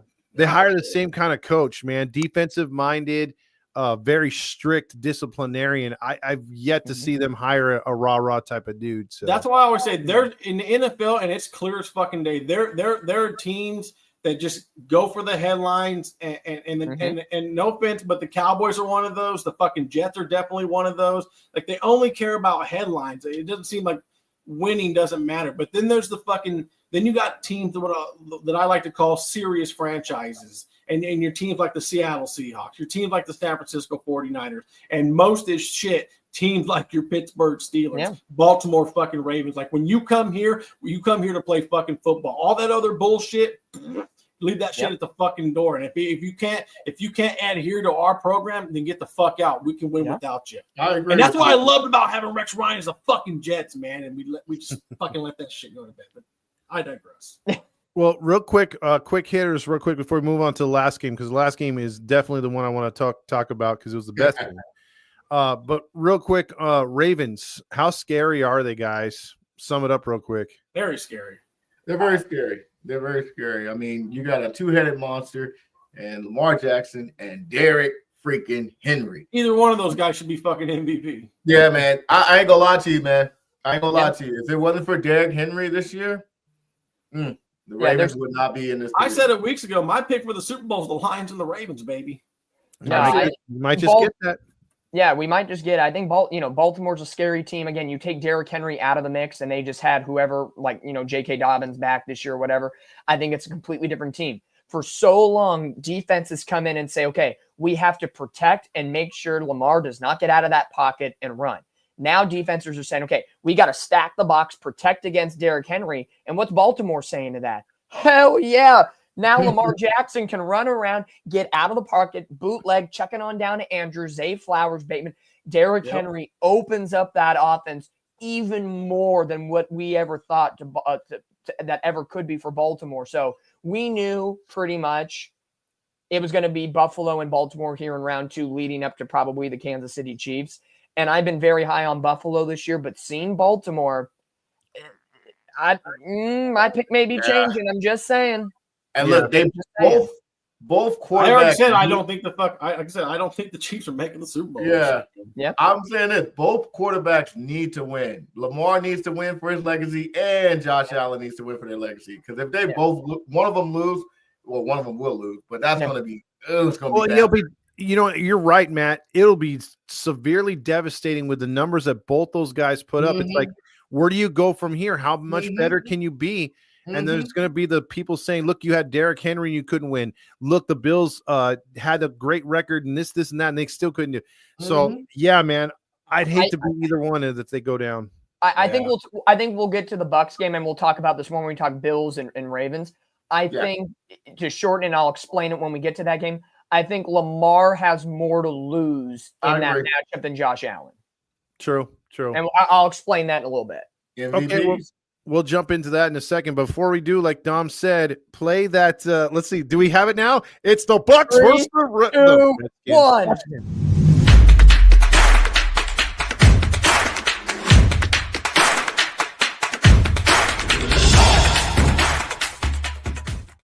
It wasn't a clean handoff, Randy. I kind of fumbled it a little bit. But the 6th time was a charm, okay? Hey, it's all about the recovery, baby.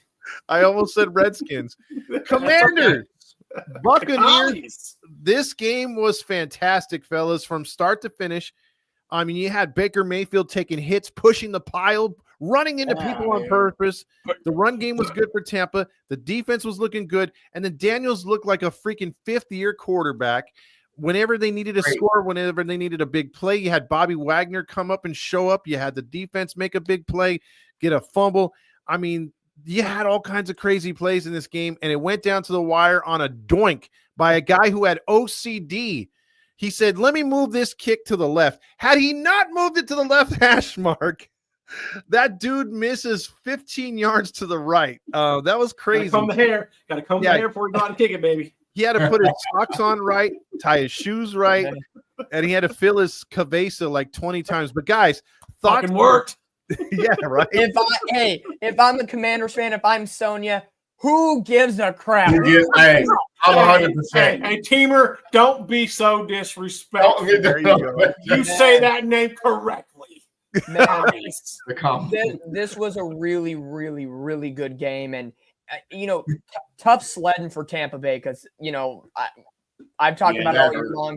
Baker Mayfield's a great quarterback. Mike Evans is dominant. They both showed out in this game. Bucky Irving has pretty much cemented himself over Ricard White as the RB1 in Tampa going into next season. Tampa's a good team. I know they got a lot of free agents, especially Levante David and Chris Godwin, that can really change the complexion. So Atlanta, if you're watching on the couch like us, you could make a shot at that division next year if Tampa Bay screws the pooch a little bit in free agency. But, Commanders, Dan Quinn getting the job done this year. Jaden Daniels getting the job done. I think he's coach of the year. And I really think it doesn't really matter who. Yeah, Terry McLaurin has been dynamic all year long. But there really isn't a wide receiver too. You have Zacchaeus. You had that Brown guy that was taking over the game. They kind of have every week it kind of is different. And Zach Ertz a couple weeks ago at tight end, the veteran that's getting the job done. Their running game is split between, Robinson and Eckler and Nichols. And it's kind of all for one and one for all type mentality with the Commanders. So I hope they give Detroit a good run for their money. And I think that this may be the most entertaining game.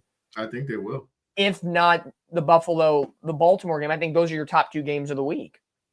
Honestly, I think the Commanders might give the Lions a run for their money. Not saying they're going to win or anything, but it ain't going to be no blowout, man. The 1-6. Hey, this Commanders team is actually really good. And you said it, man. They're a team. They don't have a star running back. They definitely got a raw rookie quarterback that's been balling since game one. This dude is the rookie of the year, no question. I don't care about Bo Nix. I know he had a good year, but it's going to Jaden Daniels, 100%. And coach of the year, my former coach, DC coordinator, is definitely, I think, Dan Quinn. No one picked Washington to win this many games. No one picked them to win the playoffs. Until in the beginning of the season. Won them all year. Pause. It's the beginning of the season. Did you say they were going to make the playoffs? I sure did. Okay. Not at the beginning of the season. No one thought they were going to I would say by the quarter. I would say by the quarter mark, by week 5, 6, I was fully on board with this squad, man. After the Hail Mary. After the Hail Mary. I think I might even say they might win the division at one point. I was wrong there. You probably did. But in the beginning, maybe Sonia did because she's a fan. But I did not think. I thought they were going to be the second worst in the division because obviously everyone knows the Giants is. But kudos to the Commanders. Dan Quinn got this team rolling, man. What he did in the short span, got to give him credit, man. Got to give him credit. This team is rolling. They can definitely compete with the Lions. Like I said, they could shock. I don't know. It depends on which Lion team shows up. But kudos to the Commanders, man. This was a really good game, right down to the wire. Hey, it just that good kick.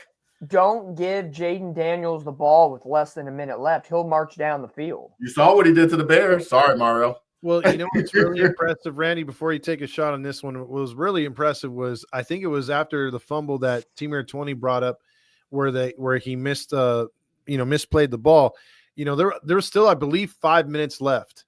And Washington milked that clock going down the field, making the right plays. So that was veteran move by a rookie quarterback, dude. So not bad at all. Randy, thoughts on this one?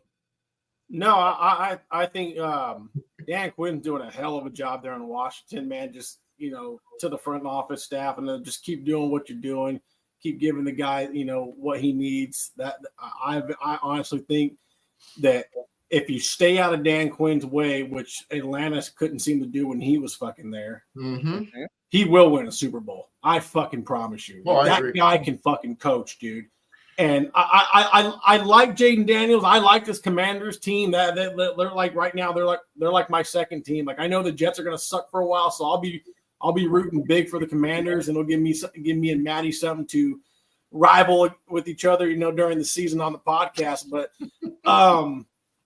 I don't think they can hang with the Lions. Not the postseason Lions. If this was a regular, hold on. Now, if this was a regular season game, I might be like, all right, you know what? The Commanders could probably upset them this week.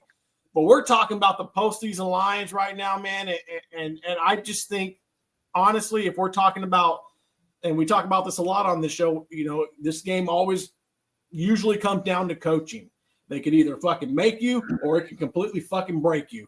And I think right now, in the grand scheme of things, I think the Lions have just a slightly better head coach. And I think that if the Commanders want to win this game, I think you're going to have to get in the shootout with the Lions. And honestly, that's not something you really want to do. So I think the Lions are going to win this. It could be close, but if the Commanders are going to try to get in the shootout, I think they're going to bite off a little more than they can chew. But give me the Lions for sure. Oh wait, we haven't done our picks. We haven't run out of the picks yet.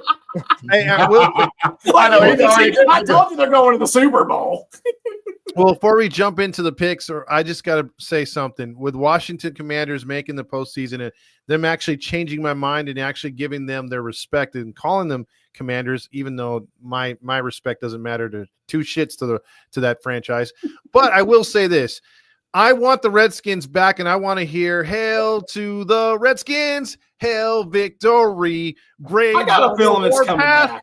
Fight for old DC! Go Redskins! Now I got a feeling it's coming back. I hope so too.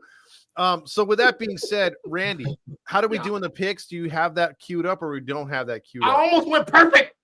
I think I have it queued up. Hold on. No, I don't.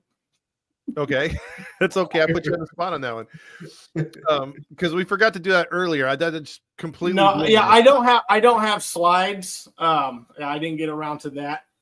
But by the way it looks like Matt's gonna win the week for the host.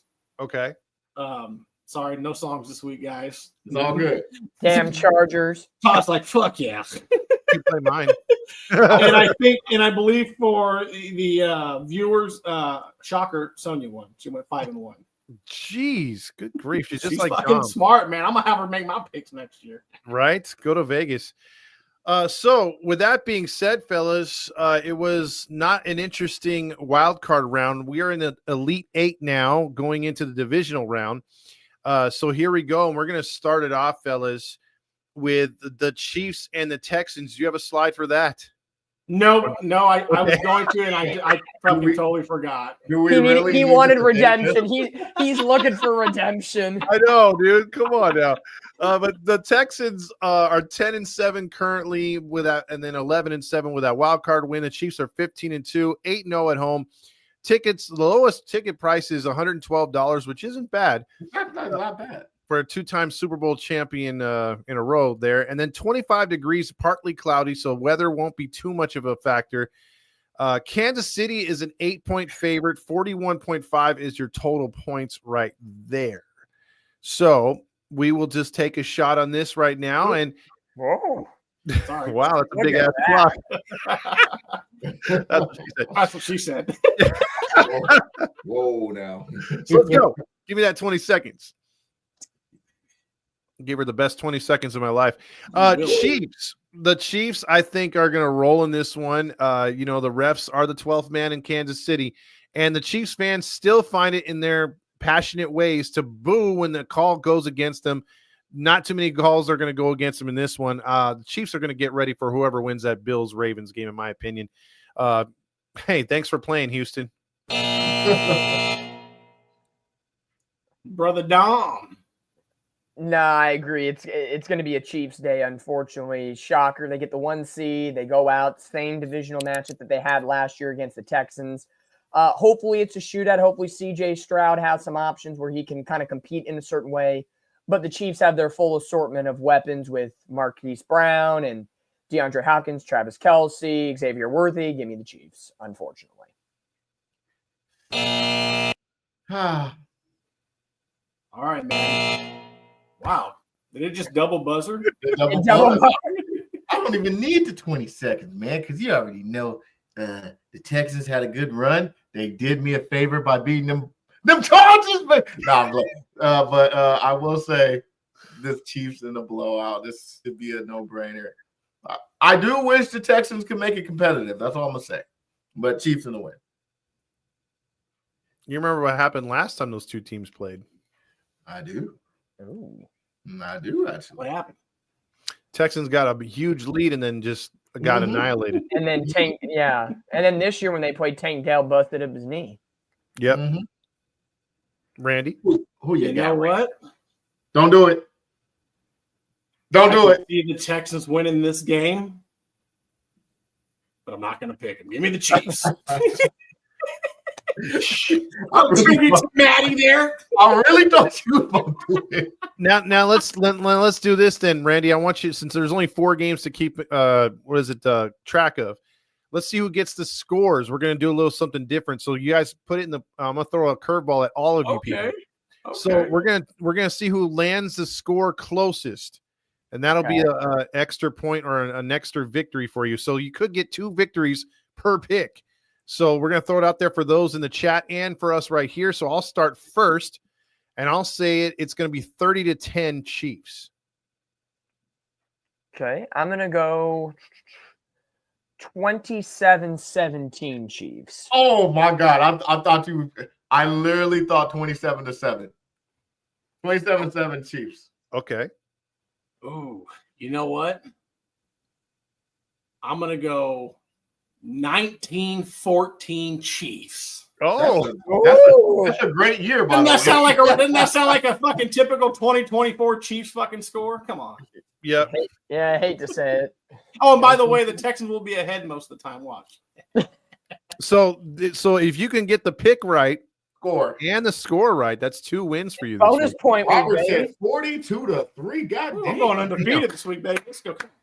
Well, here we go. So that'll move us on to a game that you guys are talking about right here, and you guys can give your preference on why they're going to win. Commanders go on the road in Detroit. Boy, is that going to be a hostile environment. Tickets going as low. The lowest ticket, guys, is $389. That's it? 35. Damn.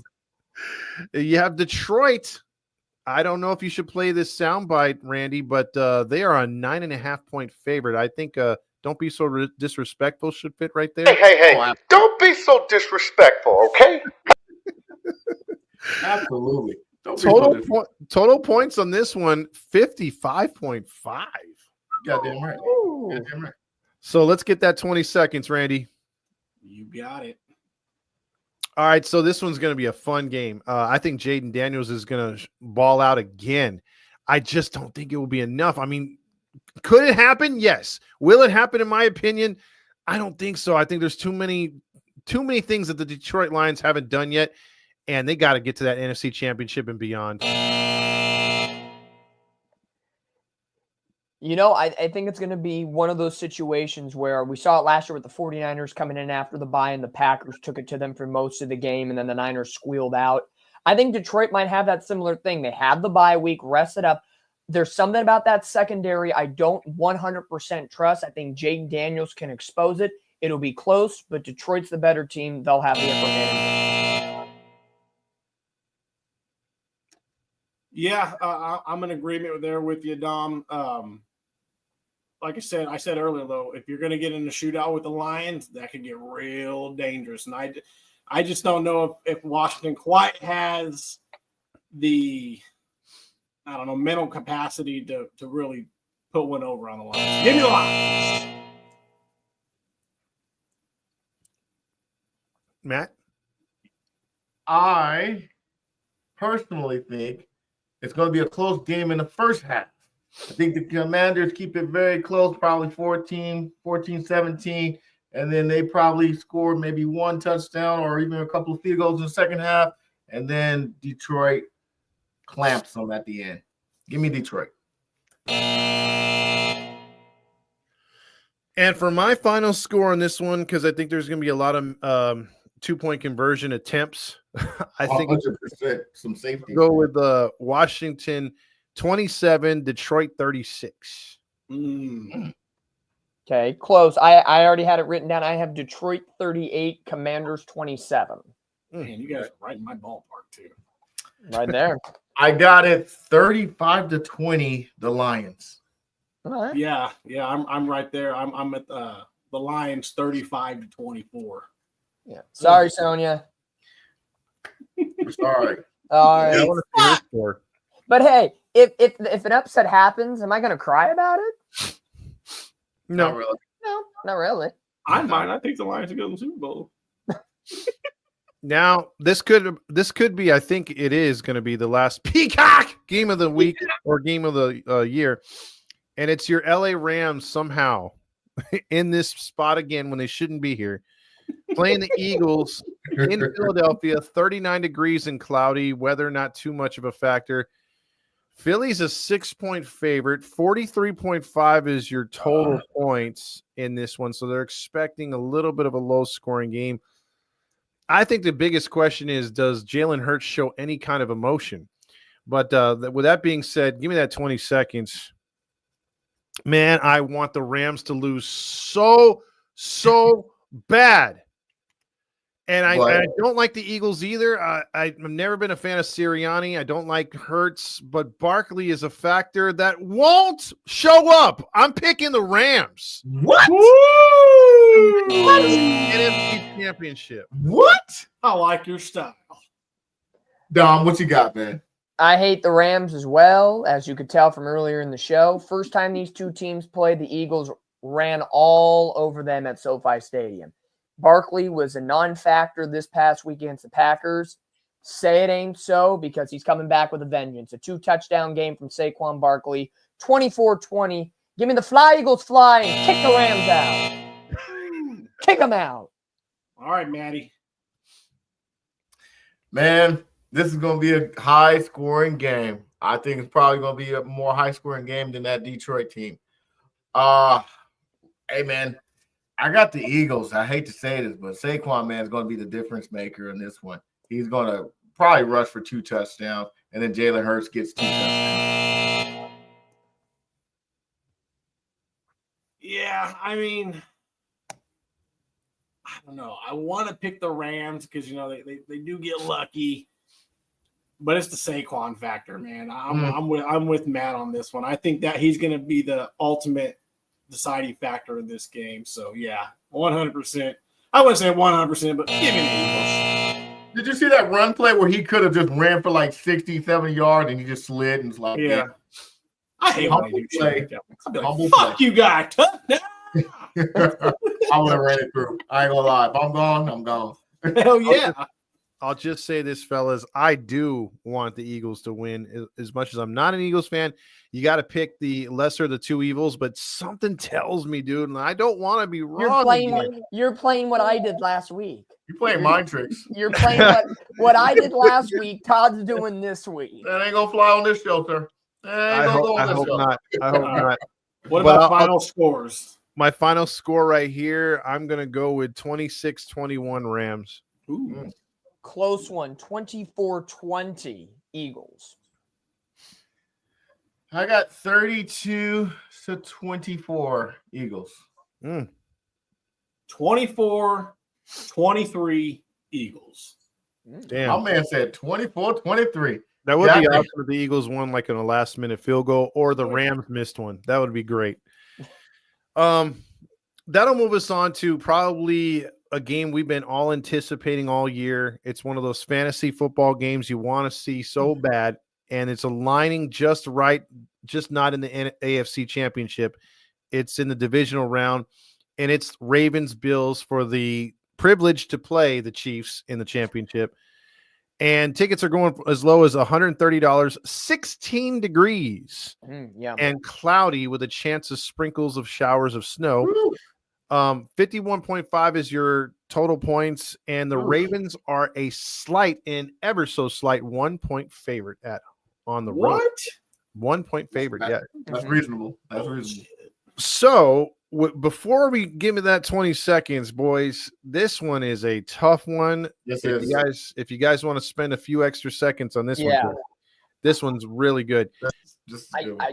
I talked about it earlier and talked about how this game has so much meaning to both quarterbacks. And I think Lamar Jackson is more weighing on his shoulders this time around because he's got Derrick Henry. He's got better receivers. Mark Andrews is playing at a high level. That defensive line is playing really well. Lamar is playing at an MVP level. He's been here before, and he could well endowed and play the Kansas City Chiefs yet again. Josh Allen, I think, doesn't have the same type of support that Lamar Jackson has. James Cook, good, but would you take Derrick Henry or James Cook? We're taking Derrick Henry. The wide receivers, Zay Flowers, Rashad Bateman against Amari Cooper and Khalil Shakir. I'd say probably even in some regard, and both quarterbacks run very well. If Joe Burrow had gotten to the playoffs as the number 7 seed, and I think this could have cemented Josh Allen in a I don't want to say Hall of Fame conversation, but that elite level, no doubt conversation anymore of, is Josh Allen great? Is he not? If Josh Allen had to go through Joe Burrow in round 1 and then had to go through Lamar in round 2 and then Patrick Mahomes in the AFC title game and made the Super Bowl, regardless of winning the Super Bowl or not, if he had gone through Burrows, Jackson, and Mahomes to get to the Super Bowl, I think it's tough to say Josh Allen is a great quarterback. Stop the questions regardless of winning the Super Bowl. The Super Bowl would have just taken it over.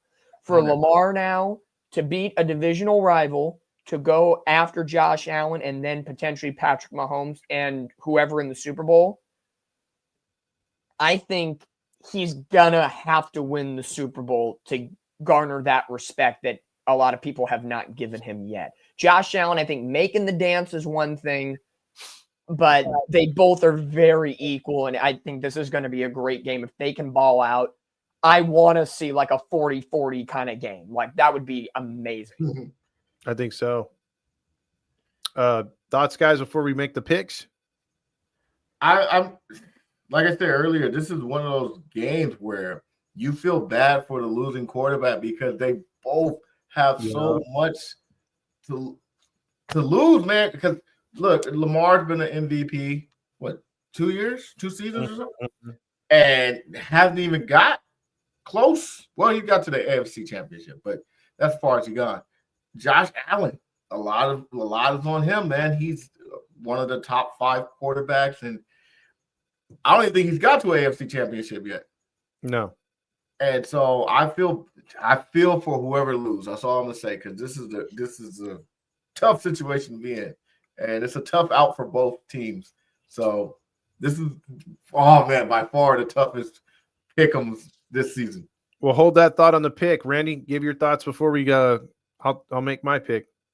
No, yeah, you said it when you kicked it off, man, that you really was hoping like maybe this would have been the AFC Championship game. I know the NFL was probably hoping that, but no, this is one of the marquee matchups. You know, this is what the playoffs are all about, man. You got two top tier quarterbacks going head to head. You know, these are serious franchises, I like to call them. You know, Buffalo's not always been good, you know, before Josh Allen, but they've always been serious about trying to be a winner.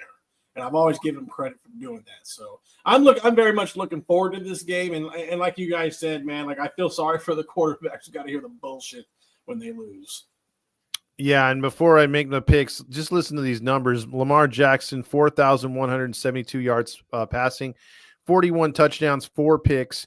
Josh Allen, 3,000, almost 4,000 yards. He has 3,700, 28 touchdowns, 6 picks, but that's not accounting his rushing. Then you got Derrick Henry, almost 2,000 yards, 16 touchdowns. Cook has 16 touchdowns with 1,000 yards. So, I mean, the offenses are going to come to play. This is going to be a very, very good football game. So with that being said, fellas, give me that 20 seconds. I'll just say this, guys. You know, there's bad omens sometimes in these games because that's how close these can be. And Lamar Jackson came out and said if he wins the Super Bowl, he's going to change his number to number 1.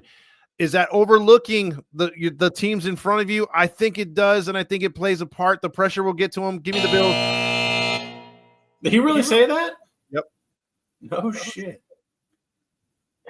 Crap, I didn't know that. Now I'm questioning my pick. God dang it. Hot sauce. No, I'll trust my gut. Here we go. The first time these two teams met in the regular season, Baltimore crushed Buffalo 38-10, and it was a Derrick Henry crazy game. Oh, sweet Jesus.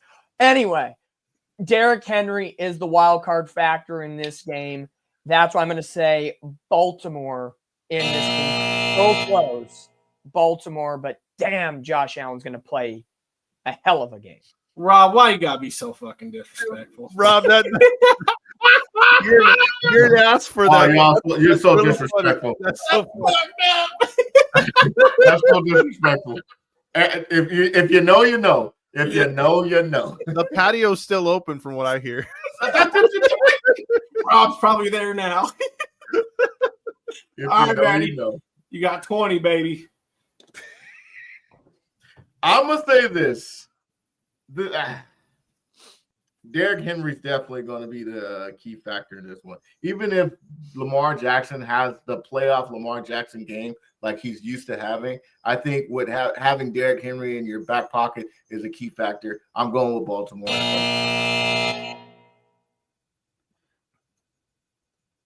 Yeah, I'm going to go ahead and go with Baltimore in this one too. It's like we said, that two-headed monster of Lamar Jackson and Derrick Henry is just fucking insane, man. And honestly, I don't think it's going to be as close as a lot of people think. It's sure as shit not going to be as close as that 1 point fucking whatever Vegas is saying. Stop it. I swear. You smoking that pack, man. Oh, I'm smoking that big old loud pack.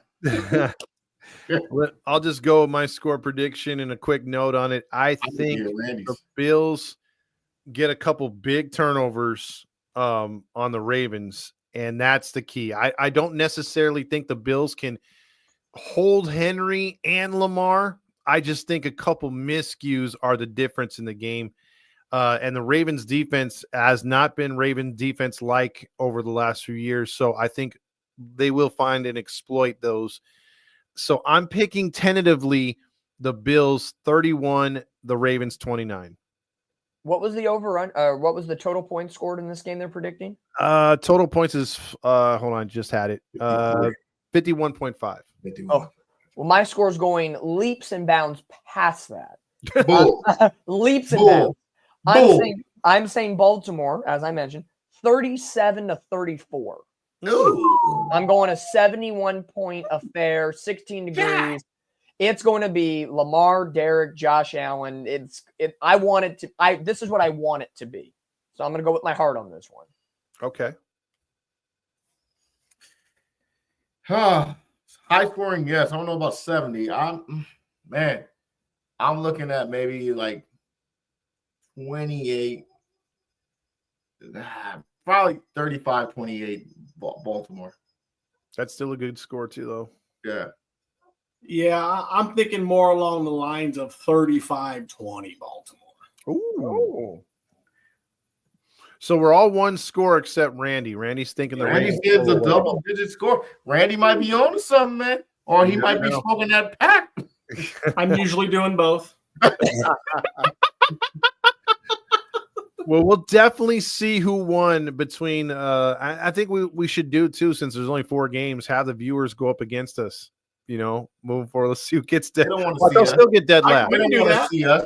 Y'all viewers we can do that. We can do that. You know what? That makes it interesting. That's right. Y'all going against us for the rest of the way. Yeah. Kick your ass. Hosts versus fans. Yeah, y'all don't want to see us. The scores will be the tiebreakers for sure. Josh, all you got. Y'all don't want to see us. But don't be coming in my DMs smoking no packs. I don't want to. And don't come in my DMs like some people we know and disappear like a goddamn ghost. I'm doing other things. Now, real quick, speaking of smoking packs, I feel like the slide I'm about to show is going to cause Todd to smoke a few. Uh-oh. And I really think the Seahawks could use him. Uh-oh.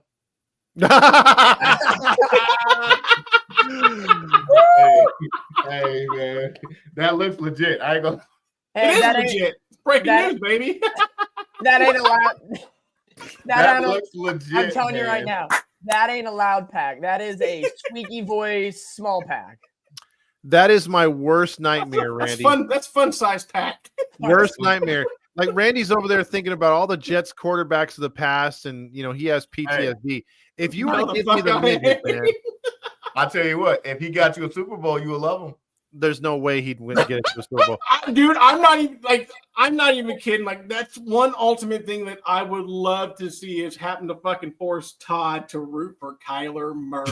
He's buying the jersey. Bullshit. And if he's not, we're all buying one for him. He'll get fucking 4 Kyler Murray jerseys. I would switch my allegiances if he went to the Seahawks. I would start rooting for the XFL Skyhawks of St. Louis. Boy, you would not do that. You would not. I'm telling you, it would warm the cockles if that ever fucking happened. I swear to God, I don't think they'd ever shut the fuck up on here. Dude, look at Nat's fan. I think it's perfect. Look at what she said. He should be the number should be half. The best one. If Kyler Murray's if he's fun side, he should be going to the New York Giants. Come on, Shorty on the Giants. Come on, it makes the perfect sense. He would be a perfect Giants. I get it. Man, Randy, you suck. I thought you had a better slide than that. I ain't gonna lie, that looked legit. What are you talking about? That's an epic fucking slide. That is legit. I'm not gonna lie. Hold up. Is that Kyler Murray on Geno Smith's neck? No, believe it or not, it's an AI football player.